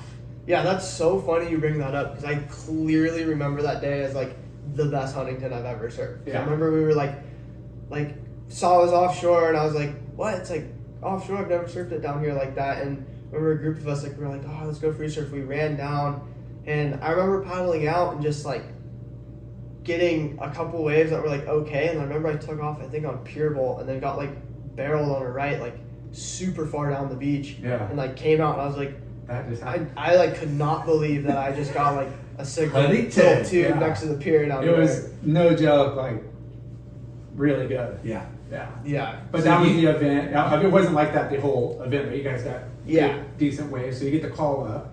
You Yeah. show up. Down Because there. it's like an Olympic event almost, right? Yeah, it's like a junior Yeah. like qualification Yeah. or But something. from all over the world. Yeah, it's like the international, and then so I got the call up and was down there for the U18 division. Literally 3 days after I got the text, like I think people like had known about the event for like weeks, if not months, and like we're getting ready, and I was like, oh, sick, HP, Yeah. I'll cruise down there. Like, Yeah. love surfing down here, and then I was staying in the house with those guys and the crew, and we were all here, and it was just remember Mike Lamb drove down every day when I would compete, he was going back and forth, and it was a long event. I think it was like 10 nine, days, yeah, yeah, like 9 9 or days. 10 days long. And remember I lost early, and I think the second round, I like barely got through my first heat, lost in the second round, full shocker. And they do if you lose, you go into like the reprecharge round, so you can still make your way to the final.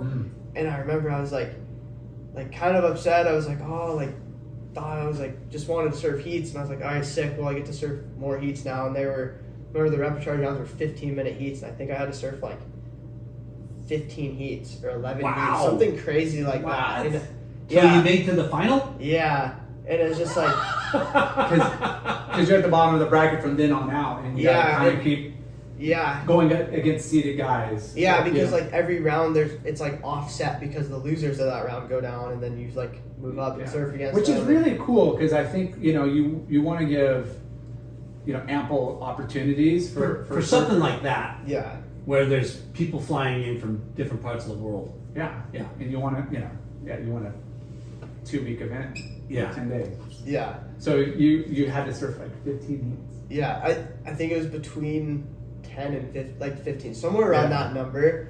And yeah, I just remember it being like just surfing so many heats. Just like every day it would be like surf a heat, surf a heat, surf a heat. And they're running like double areas. So I feel like a lot of the times I was surfing 15-minute heats down by like Machado Peak. Yeah. So it was like kind of like the trippiest thing because I feel like most events are not really like doing that in that format. Yeah. And, yeah, I remember Double heats are hardly ever happens. You only see it like in- super rare. Yeah. And I think only in the ISA now. Yeah. Are the ones that do that. And yeah, I just took it heat by heat and just was like, just kept telling myself, I'm like, it's just practice. Like, I didn't really No pressure, no Yeah. like just because you were just randomly called, like Yeah. just to fill in. and I didn't really realize like what it meant or like what The the event. I just prestige thought of it it? was just like a ISA or I mean it's what it was, but I didn't register what it was really. Yeah. And I was like, oh, I'm just gonna use it as heat practice and just surfed it heat by heat by heat, and then yeah, I just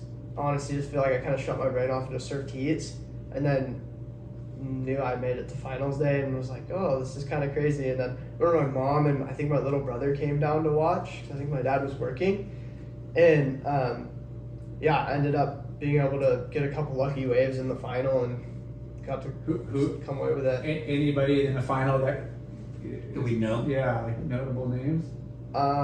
Yeah, it was me, Tommy Coleman, Al Cleland, and then I think I know there's another person, but I feel really bad, but I'm Yeah. spacing on it right now. It happened. And you won the gold. Yeah, Dude, that's a huge accomplishment. Yeah, and at the time, like you said, it just you didn't know the impact or Yeah. what it really meant. And he got called up And you're getting carried up. as a The as team a got the filler. flag, like the whole deal. yeah, I And remember. you get a badass medallion. Yeah, I remember I won. When I won, I came in. I remember that, like, because it's such like a team event. I feel like that's the best part of that event is how like, because that's the only time in surfing you feel like Yeah. really like Outside a of the kind of a team spirit. camaraderie. Outside of the board riders events, Yeah, yeah. yeah, that's Who, true. who was but, who was on the team with you? bunch of people. It was like I remember. Don't put him on the spot, man. Yeah. No. There's this guy and then Here. this guy No, and I- this girl. Let me Google USA ISA team.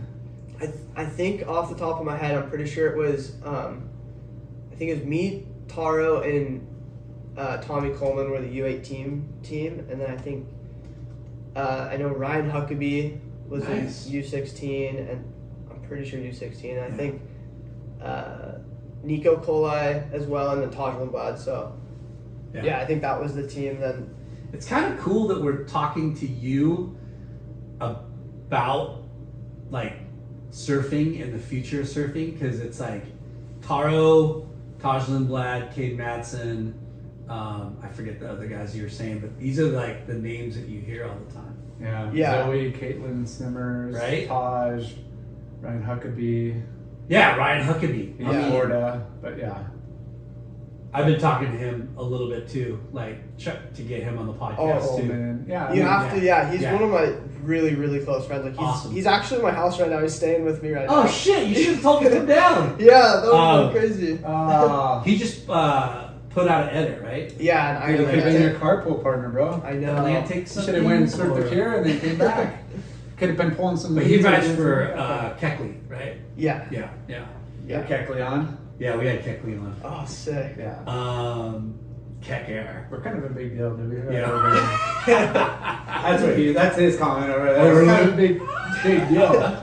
We're a huge deal. Yeah, dude. we're gonna launch you, bro, and start him. Dude, he's gonna launch us. He's a freaking Fuck. Pismo Beach fucking winner, dude. Yeah, he is. Gold medalist over here. So ISA, that puts you in another tier. Like after winning something like that, I mean, that puts you up a notch, right? Like psychologically too, you gotta be like, you know, and I'm not saying it to be like arrogant, but you just like you get another sense of confidence. It's a great accolade for sure. Like not too many people have. Like, you know, winning an N.S.A, you know, like it's all good for your confidence and stuff, but this is like something that you'll treasure the rest of your life. Like, and what's funny is like you didn't really realize the impact that it had, or the importance of the event. Yeah. Right. You and that probably played to your advantage. Yeah, just because out you there didn't just really getting contests, you know. Yeah, you're just doing it to have some more heat experience. Yeah. So You know, where were you you're going? thinking about Barbados already. Yeah. Yeah. You're going to Barbados 3 days later. How did you do in that event? I think I made the final in the junior, and I think I lost in the QS pretty early. Yeah. Did you do the Seaside World Juniors? I didn't. No, I didn't. Last year was my last season. I didn't qualify for it because they had. I think there were only 2 events, and I didn't do very good in either of them. So, yeah, I was a little bummed on that one. But Man, what a great event, right? yeah, looked so sick. All the boys were ripping in it. too. People were ripping. Yeah. Jarvis Earl. Yeah. Holy crap! The not the final, but the semi where he freaking does that bottom turn hit and then does the Aki like layback. Yeah. That was phenomenal. Yeah. Jarvis is gnarly. I was lucky enough to, like I said earlier, on the Red Bull trip to Mentawais, he was on it as well. And lucky enough to get to meet him and hang out with him and surf HTs with him a bit. And yeah, he's gnarly. So he's a goofy footer. I'm a regular footer. Of course, we always want to go front hand, but I would camp out. I would tell everybody, every boat I went on, I'm like, if you guys just want to park the boat at Macaroni's the whole week, I'm fine. Yeah. Like that's how good that wave wave is good. I'm all Yeah. like, if we want to go surf a ride, cool. It has to be HTs or one of the other spots. Yeah. But like Macaroni's is. What's your favorite wave you've ever surfed? Like ever. Yeah. Sticks out the most. That's a tough call.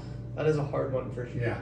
No, I'm gonna have to go with Selena Cruz for sure. Ooh. I can't pick one of the points, but just the points down there. I think that's top of my God, I list still for haven't sure. been there. One of the Funnest 7 places. Yeah. wonders of the right world. Now, whatever you want to just. We gotta go there this summer. Let's go. Yeah. I was gonna take JJ for Dimitri's his gonna 8th grade take us. Red Bull's gonna pay for us. graduation. I was gonna take the Grom for his 8th grade graduation. There you go. Yeah, do it like a trip. Yeah, that'd be pumped. Quick strike. Whatever. Yeah. Yeah. I mean, why not?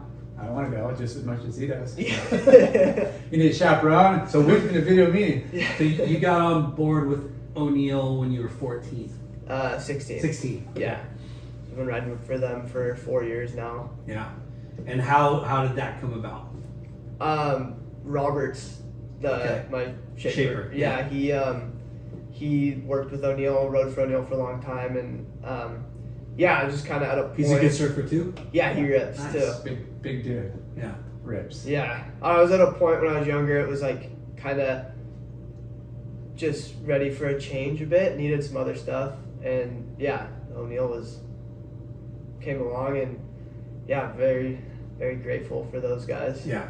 Was it who did you guys negotiate with? Garth? Garth. Yeah. Garth. Yeah. We're big fans of Garth. I think we told you earlier. Yeah.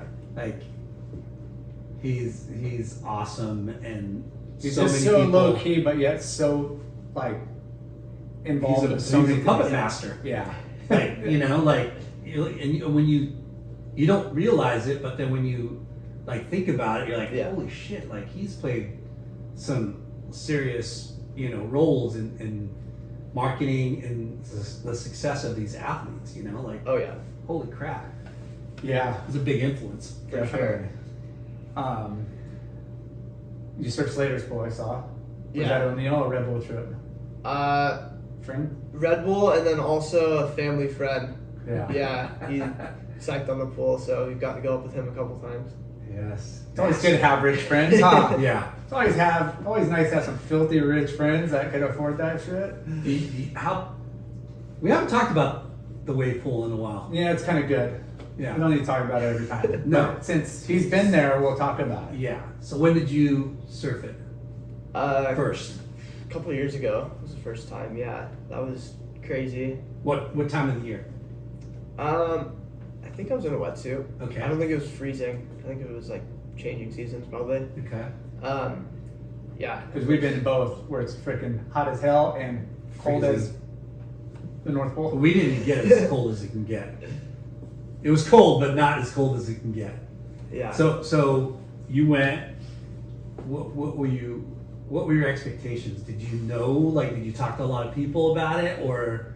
And when you got there, was it more than what you expected, or less? It was such a shock because I didn't really talk to anyone before I went.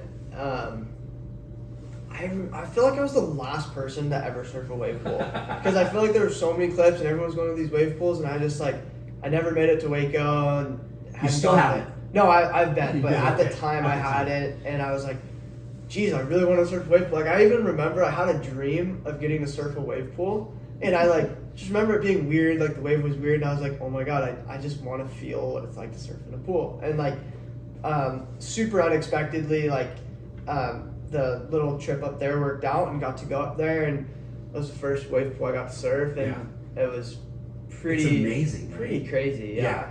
Like the whole experience of driving up, gate opens. Yeah. You drive through that circular driveway, Yeah. and then you walk out to the back, and you see this pool, and it's like skinny and long, Yeah. and you're just like, wow, what? Huh? What a trip. It's Yeah. a big rectangle.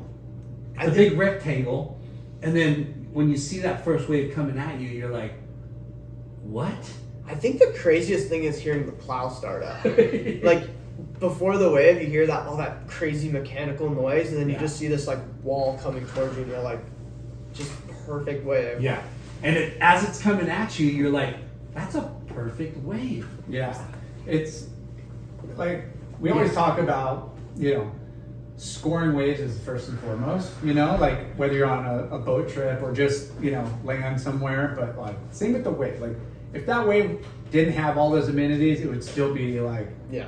phenomenal because of how It's good the wave is. phenomenal. But when you put in the staff, the food, the cook, the chef, the ambiance, Yeah. the drinks, the hangout, the video, like when It's the going whole package, on the best surf trip of your it's life. 5-star. Yeah. Yeah, 5-star. In Lemoore, California. Yeah. Smells like cow poop when you're Yeah. driving up there. But you know what I mean? It's like, Have you surfed it a couple times? Yeah. Yeah. it's just everything about it is just special. Yeah. Makes Yeah. you feel like this isn't going to happen every day. Yeah. You're There's lucky. certain The parts of the bucket wave where it feels weird, Mhm. but then for the most part, it's a perfect freaking wave. It's I would say for sure it's a really hard wave to surf though. Yeah. Like I feel like looking at it from like a performance standpoint, it's really easy to go straight and then get barreled at the end, like some people do, or it's really hard to. Will do you let him performance talk, surfing. dude? He was talking. You interrupted him. yeah, it's all good. No, yeah, it's just like it's tricky. It kind of almost has that J-Bay feel of how it's so pushing sideways and then it's so cupped out and like it's really easy to get stuck behind it. Or if you get too far in front of it, you'll like be halfway through a turn and the thing just jacks up and you just do Yeah. donuts. Yeah. But yeah, definitely it's a challenge. But it's like once you kind of get the hang of it after a wave or two, it's like wow, it's so fun. It's so good. I think you got to get to the mindset of, certain, well, nobody unless you're on the CT or can afford it, like the consistency of doing it over and over, you're going to Yeah. get better, but it's, okay, I could fit in 2 turns and then I got to set up for the barrel, or I could do 3 if it's a quick, Yeah. and then after the first barrel, okay, then I could do a check fit, you just got to get into this like mindset of where you're at on the wave without overthinking like what's coming. It's like, okay, I got time for two turns and then the insides, it's just timing and it's so tricky. Every time I think I got it, I don't. I'm like, Like, when you realize how long you're on that wave for, Yeah. and how far you go, like the pool's 700 yards long. Yeah. So you're riding a wave if you don't fall all the way Yeah. through for 600 yards. No, it's pretty gnarly. 6 football fields. Yeah. Yeah. Yeah, I It's think like a minute and a half when you video, I think. yeah, it's like high 40 seconds at Yeah. least. Yeah. But I mean, Was there a lot of people on your trips, or just Yeah. yeah, Yeah, there's a bunch of people. yeah, It's like the only way, affordable way to kind of Yeah. semi do it. yeah? I've gone. I used to work for I don't know, Uh-huh. and I got to go for free a couple times, and then our friend Kelly Sorensen, who owns On the Beach Surf Mhm. Shop in Carmel, Monterey. yeah. He books out dates and then fills up spots, like kind of like a little like a tabby trip, but, yeah. but for Lemoore. Yeah, and he He's hooked us like- up. Yeah. he's hooked us up. I mean, we've done some like Podcasts interviews there. and podcasts there with some of the guests. Oh, and sick. yeah, you know, Perks of the job, yeah. mixing business with pleasure. But man, it's like It's addicting. incredible. Like I you just want more. You Yeah. just want How do we more. get there? How do I For sure. How do I get more? You know, it sucks. Yeah, it's hard, like, accepting after your wave, you're like, oh, I have to wait, like, 10 minutes to get another wave Yeah. or something like that. Or, And you turn around, you like fall, everybody fall.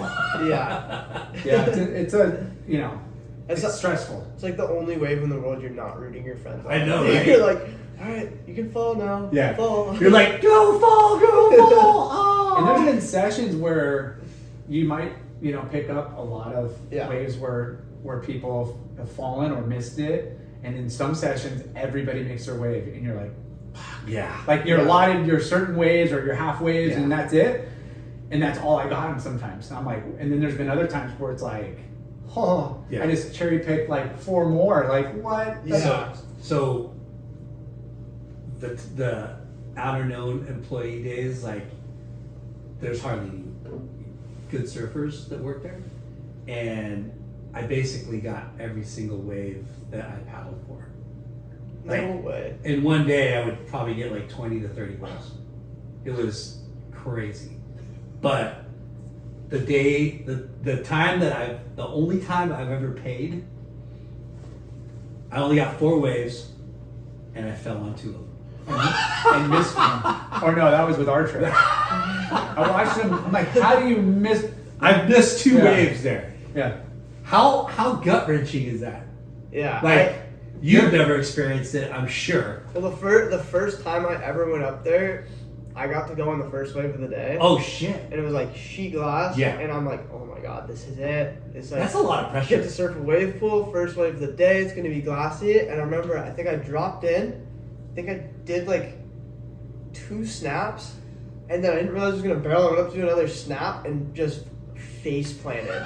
So I rode the wave for maybe like 5 seconds and just face planted, first wave of the day, just perfect, peeled through, and I'm just like, no, like, give me another redo. I was like, just so You know what's shocked. crazy is there are like the CT 2, 3 or whatever, Yeah. you know, and CT2. in well, 30 seconds. I think I did the 3. The guy's like, "Oh, you want to do more turns? Okay, we're gonna do the CT3 is the 3. one that, yeah. I think that's the better one anyway. I love CT3. So So how's CT2 this- is the one that barrels more. It was like, you know, you're in the water an hour. I think you get 2 full waves and 2 half waves, and if you could cherry pick, so it's Yeah. like second wave of like my full wave or at least whatever. And yeah, I'm like, oh, let's try the 3. Whatever reason, it like white water, like almost to the pier the entire wave. Like I was so thrown off. I'm like, when's this thing gonna back off? And what am I gonna do? Like I'm kind of just doing like half turns, like white water Yeah. slide, and the thing just crumbled all the way through. And they're like, it happens sometimes. I'm all, what? Yeah. Like I want to read the other like just funky. I'm like, what just happened? You Yeah. don't remember? I don't remember that. Yeah, it was so. I remember it was I a was- mush burger, and it was all the way to the pier almost, like rolling. I was like, that was not what I signed up for. I was so mad. he was in the water and I was riding a bike trying to video him, Uh-huh. and he's like trying to surf like he's in beach break. He's like bottom turn, trying to do these huge turns. I'm like, Oh, don't wait. fall. Like I kept yelling. I'm like, dude, back off a little bit. Like you're wasting the whole fucking wave. Like I just watched all the guys just go up and lip slide. I'm like, I just want to do some lip slides, you know, and Yeah. and I caught and I fell, and I'm like, Yeah. Well, I got a few good turns off, and he's like, "You idiot!" And meanwhile, this guy's he just trims the whole wave. Couple high lines, couple cruise, and he gets barreled inside. I'm like, he went straight the whole. I was turning. I was But throwing dude, spray. Yeah, that place is incredible. I've never made it to Waco, but hopefully sometime soon we get to Waco. You've done Waco. Yeah, I have. That pool's fun. It's like Dude. a lot. It's not like the pressure of Kelly's, and it's just I feel like it's way more playful. Yeah. Yeah, Well, I've J been Bay there or a couple Emmawood. times. J Bay or Emmawood. That's the perfect way to put it. Literally. Yeah. So let's talk about the contest and how. Yeah, we'll wrap up on your win right here. Yeah. So when, because like that contest, it was long, Yeah. and how many heats was it to the final? I want to say it was 6. 6 Include- total heats Yeah, including from start to finish. Yeah. Okay. They max out at top 100. How do they? It's 128. So they 128. start with a round of 128. That's 96, yeah. I think 64, or whatever. yeah. Is it 4-man heats the whole time or 6? It's 4-man until the quarterfinals. So there would be like round of 16 would be like 4 heats of 4, and then it goes into the quarterfinals, which jumps into man on man. Yeah. And then from there on out, it's man on man until the final. And then I think it's like first couple heat rounds are 20-minute, and then it's 25, and then the quarters and semis were 30, and the final was 35. That's epic. Yeah. You know, like you know, best rise. You know, and you got ample time. And Yeah. even if the conditions aren't great, at least it gives you opportunity to score. Hopefully the waves are good, but Yeah. So 25 minutes I think is the minimum that they should have. like Yeah. when you go into these contests, you know, your game plan is to hopefully be the winner at the end, but you're always like, you know, you're like pacing yourself, right? And you're telling yourself, okay, I can make it out of this heat, you know, next heat. Like the round of 16 is kind of like the where you want to get to first, right? Yes and no. It's kind of getting to round of 16 is like nice because then if you get through that, it's like you're into the quarters and man on man. And this was the first event I've ever made a man on man heat in. Like I've done it a couple times, and this was the first time I was able to get through them. So I thought I was pretty happy with myself on that. Yeah. But like going back to what you're saying about looking at like the heats and where to end up, it's like it's hard. You have to surf it heat by heat. I think there was a quote from Mick Fanning's movie White Lightning, and he says you can't win the final if you're in the first round. So I've always just kind of thought of that, and you just have to take it heat by heat. Yeah. So that's kind of That's a good quote. how I try and look at it. White lightning. He knows what he's doing. Yeah. Machine. So take us from quarters to the final. Quarters was who?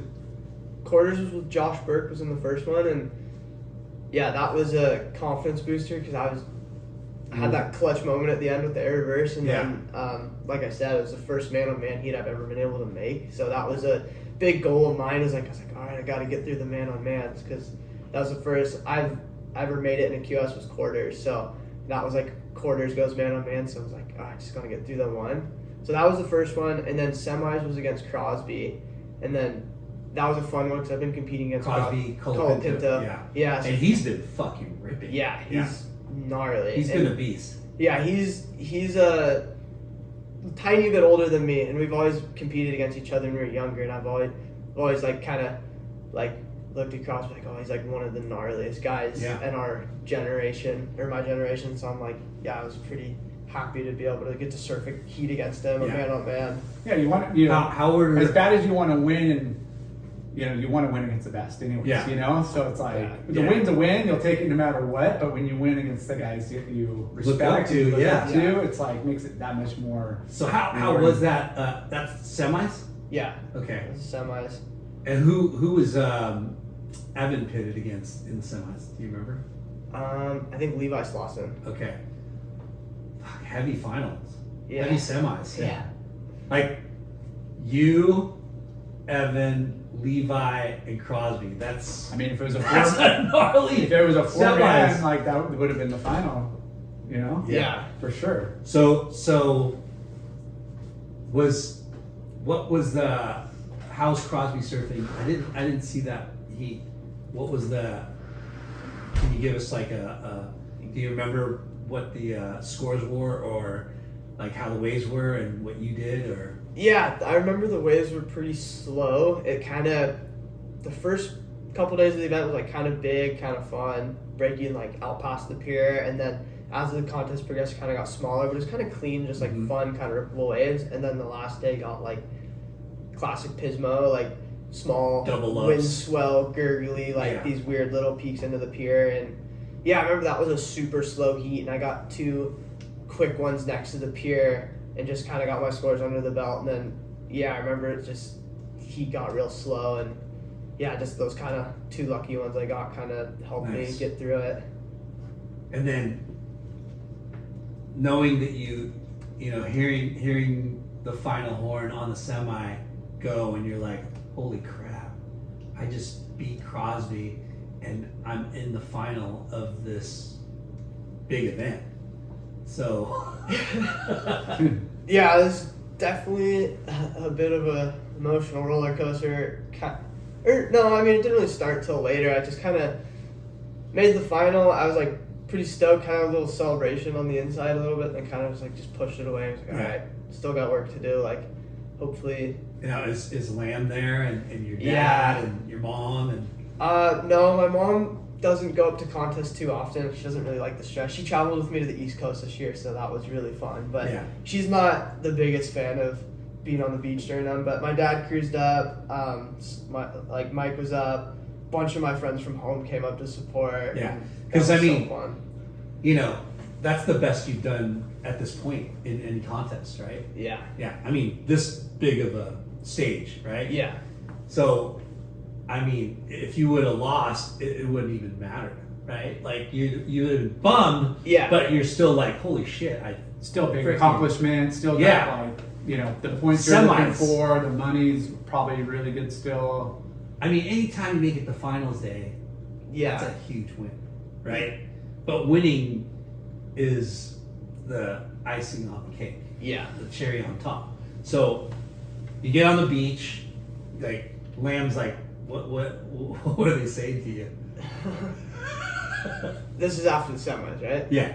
Yeah, everyone was just stoked. Everyone was like, oh, like holy shit, dude, you did it! Yeah, everyone was just pretty psyched and just wanted to keep the momentum moving. I remember like we went and all got food after that, and everyone was just super happy. Just tried to keep the vibes high, and because you're like so psyched, but then you're like, oh shit, I still got one more heat, you know, like. Yeah, it was kind of weird. I was like super psyched, and then I remember after we ate, everything just kind of like hit me at once, where it's like, oh, there's still like a lot to be done. Like I'm in the final, but I still have like, there's still a lot of work to be done. So don't want to like be too celebratory too early. Yeah. So I just kind of just tried to push everything just in the back of my mind, and just looked at the heat for what it was, and just was gonna go out and surf another heat and just turn my brain off and just go surf, and whatever happened, I was gonna let happen. Yeah. So you said the waves were a little bit pumping in the beginning and stormy, and it kind of dropped to typical, you know, contest, you know. Yeah. Waist shoulder high, kind of closed out. Same board the whole event. You had a magic board that you were kind of saving. So for my first heat, I was riding a round tail kind of step up, and then after that, I just went down to my normal short board. One that you keep on ice, or one you just been kind of unfamiliar with the last month or so? This one I've been riding, or I have it's one that I've been riding for a bit. It's just like a newer one. Okay. Because that, you know, you get one of those magics, and it's like, okay, this thing's put on ice. I'll ride it a day or two before the event to get kind of the feeling back, and then you just you know.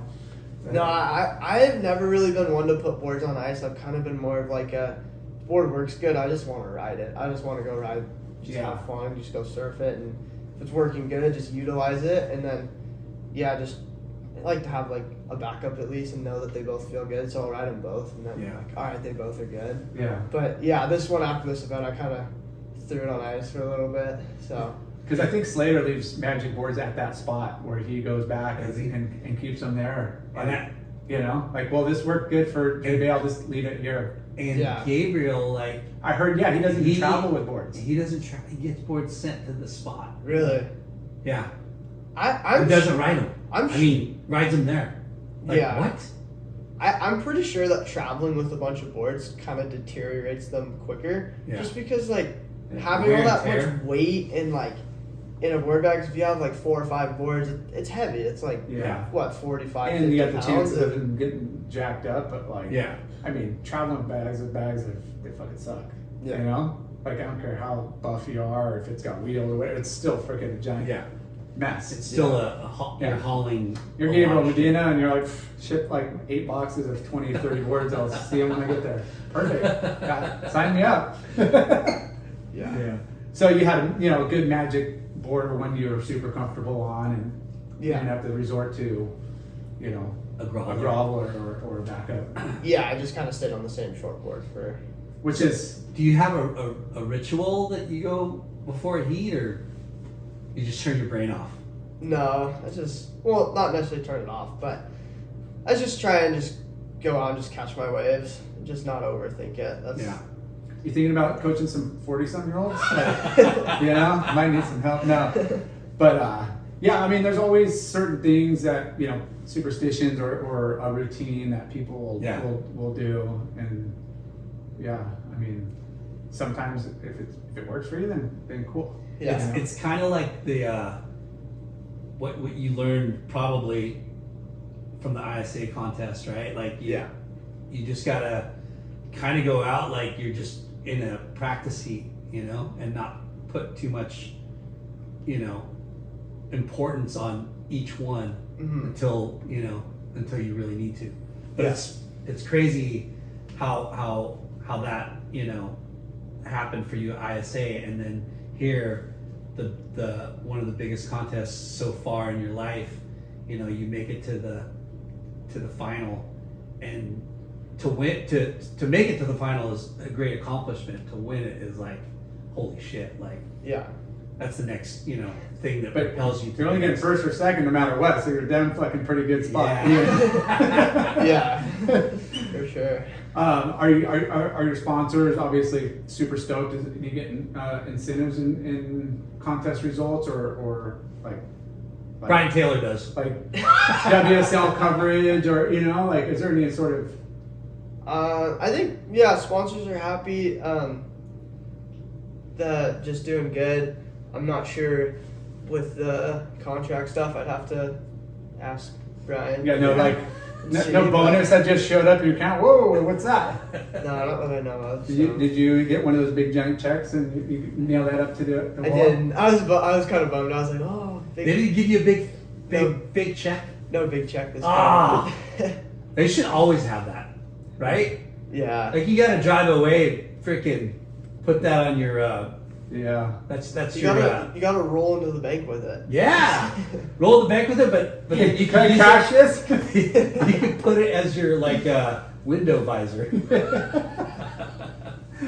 That's awesome.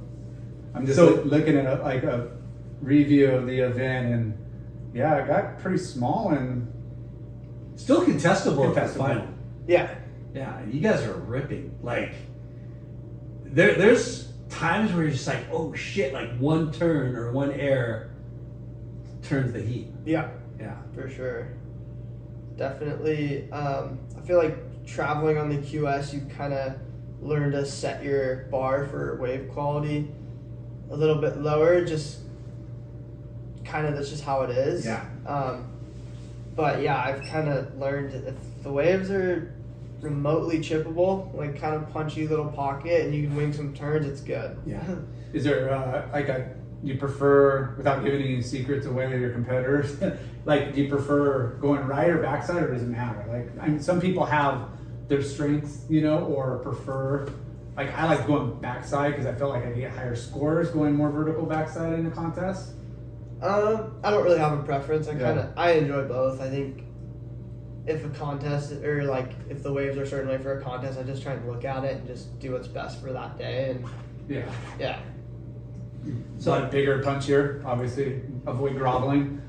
yeah. Are you doing like a YouTube channel or making edits or just focusing on competition right now? I'm just focusing on contests and then just doing the Instagram dance. like everyone else. But Yeah. yeah, I don't know. I might. I want to try and start working on an edit. I have some clips saved up and definitely want to get some more. And yeah, so I'd like to do that sometime in the near future. We'd love to see one. I mean, that's kind of like one of the cool things about the your generation is them, you guys putting out cool little edits. And like, you know, when Dane puts one out, freaking Katie's Toasted is amazing. Like there's some real, I mean, we talk about girls surfing and the progression that they're doing now. Man, like those three girls, they're at Salida Cruz too, right? Yeah. At the beginning. Uh-huh. Who is that? It's Katie, I think the Sierra. girl that rides for Rip Curl. I don't know what her name is. And then I think, Molly. is it Molly Picklum? Yeah, I think so. Was she in that video? I'm pretty sure. Dude, they're like fucking ripping. Yeah, they're gnarly. Yeah. But we'd love to see Dichi freaking edit out soon. Yeah, I've been thinking about it. I've been toying with some ideas in my head, so I'm gonna hopefully bring one to fruition soon. Yeah. Sooner than later. Well, it's good to have. Yeah. Next contest is Your name out there. El Moro or Moro. Yeah, in a couple weeks up in Morro Bay. Nice. And that could throw. It could be 2 foot onshore or 10 feet in offshore. It's kind of one of those spots too. Could, Yeah. Last year was could big, be right? fogged Yeah, out. it was. Yeah. I mean, that place could throw anything at you. Yeah. Yeah. Yeah. You go up a few days earlier and just kind of get used, or you just kind of go. I'll probably go up a day or two earlier. I might even go like a little bit sooner than that. Just drive up for a day or something like that. Just surf with no one else out. Are you a booty kind of guy? You gotta wear booties? No. No. No. I never really like found or gotten a pair of booties that were the right size. I mean, I probably could just go smaller and stretch them out, but yeah, I don't know. They always get kind of full of water and never really been. A booty guy. Yeah, it really works. Because if Commercial you're- question, bro. Well, if you're in SoCal, which the water's pretty temperament, you know, it's not too bad. But then you go up to like Morro or Santa Cruz, and it's like kind of a shocker, you know. Like, whoa, that's what fucking cold water's like. You know, it's hard to bounce between. You're either wearing booties and you've been on them all winter and you're comfortable, or you're just like, hey, I could just throw, you know, like it's kind of a really sensitive deal, you know, for. Yeah. I mean, if you, Plus, too, for traveling in tropical places, like if you're used to booties, it's like, it's another factor that's like, all right, unless you're going to wear booties and trunks, it's another little, like, get used to adjustment thing that's. If you want to be just weird, avoid. wear booties and trunks. My reef blockers, my split toe, what are those? There's only a couple people that I think have done that, like they got footage or got Barney. Yeah. Like Reunion Island, which is like Kelly too, right? no Remember? most insane like left, but the inside it's like, you know, it's like Jagged. V-land. It's just jagged and super sharp and live coral. You touch it. I mean, you barely get a scratch, and that's infected. Like guaranteed, 100%. Like it's just. And he was doing fucking like. I'm like 6 foot waves, like, and it's pretty much dry. Yeah. And he's going up and trying to do barrel roll like flips, and he was wearing like mental. But you know, he was wearing booties and he would wipe out and he'd be fine. And, you know, but very rarely you'd see booties on guys and trunks. What's the game plan? What's next besides the next contest? Fucking win, bro. No, just put my head down, work hard, just keep training, just keep showing up, doing the events, finish out this season, hopefully qualify for the Challenger, and just go from there. And you're set with sponsors, right? You're not looking for any other. Always looking for more, bro. He's got No, space on his board. Come on. No, I'm Slap a gonna couple more stickers on there. very, very grateful for the position I'm in, and very Yeah. thankful for the people who are putting their faith in me and supporting me, and very stoked. Do you want to promote anything before we cut this off? I just want to thank my family and friends. Awesome. Special shout out to my coach Mike Lamb, and then also Walt Thompson, who's a been taking pictures and videoing me since I was a super grom. Sick. And yeah, just another thank you to my sponsors, Red Bull and Pro Light Futures and Timmy Patterson Surfboards. Because we're gonna tag the hell out of all of them. And they're gonna be coming in. You're gonna go up a notch in their books for sure. We didn't touch, dude. 20-something, good-looking pro surfer. Chicks? No chicks? What's up? No Dude, girlfriend? I don't need to know that. Why are you getting all personal over here, dude? You know? He's a single successful guy. Yeah. There's no need for an Look at anchor, his name, bro. watch. Currently living like a bachelor. Yeah. Good for you. Keep it that way. Focus That's on the your way you career and gotta surf. live. Yeah. You're too young to have a significant other. Yeah. You gotta focus on pro surfing, bro. That's what I would tell him. If you had a girlfriend, sorry ladies, surfing comes first. Well, dude, Yeah. thank you for sitting down with us. It's funny because I hit him up maybe 2 weeks or 3 weeks before the contest, and then we're trying to make it happen. But he was traveling, we were busy, and then the contest happened, and then I start watching it, and I'm like, holy shit, Dimitri won! And I'm like, oh, now he's not going to want to do the podcast.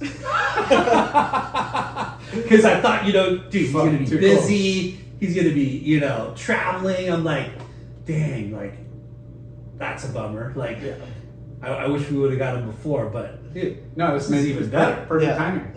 That's how important our podcast is, people. Hey, thanks for winning, so you can highlight our show. Congratulations. Yeah. It's the first of many for Dimitri Dichi Poulos. Well, thank you guys Thank so you. much for having me. Peace.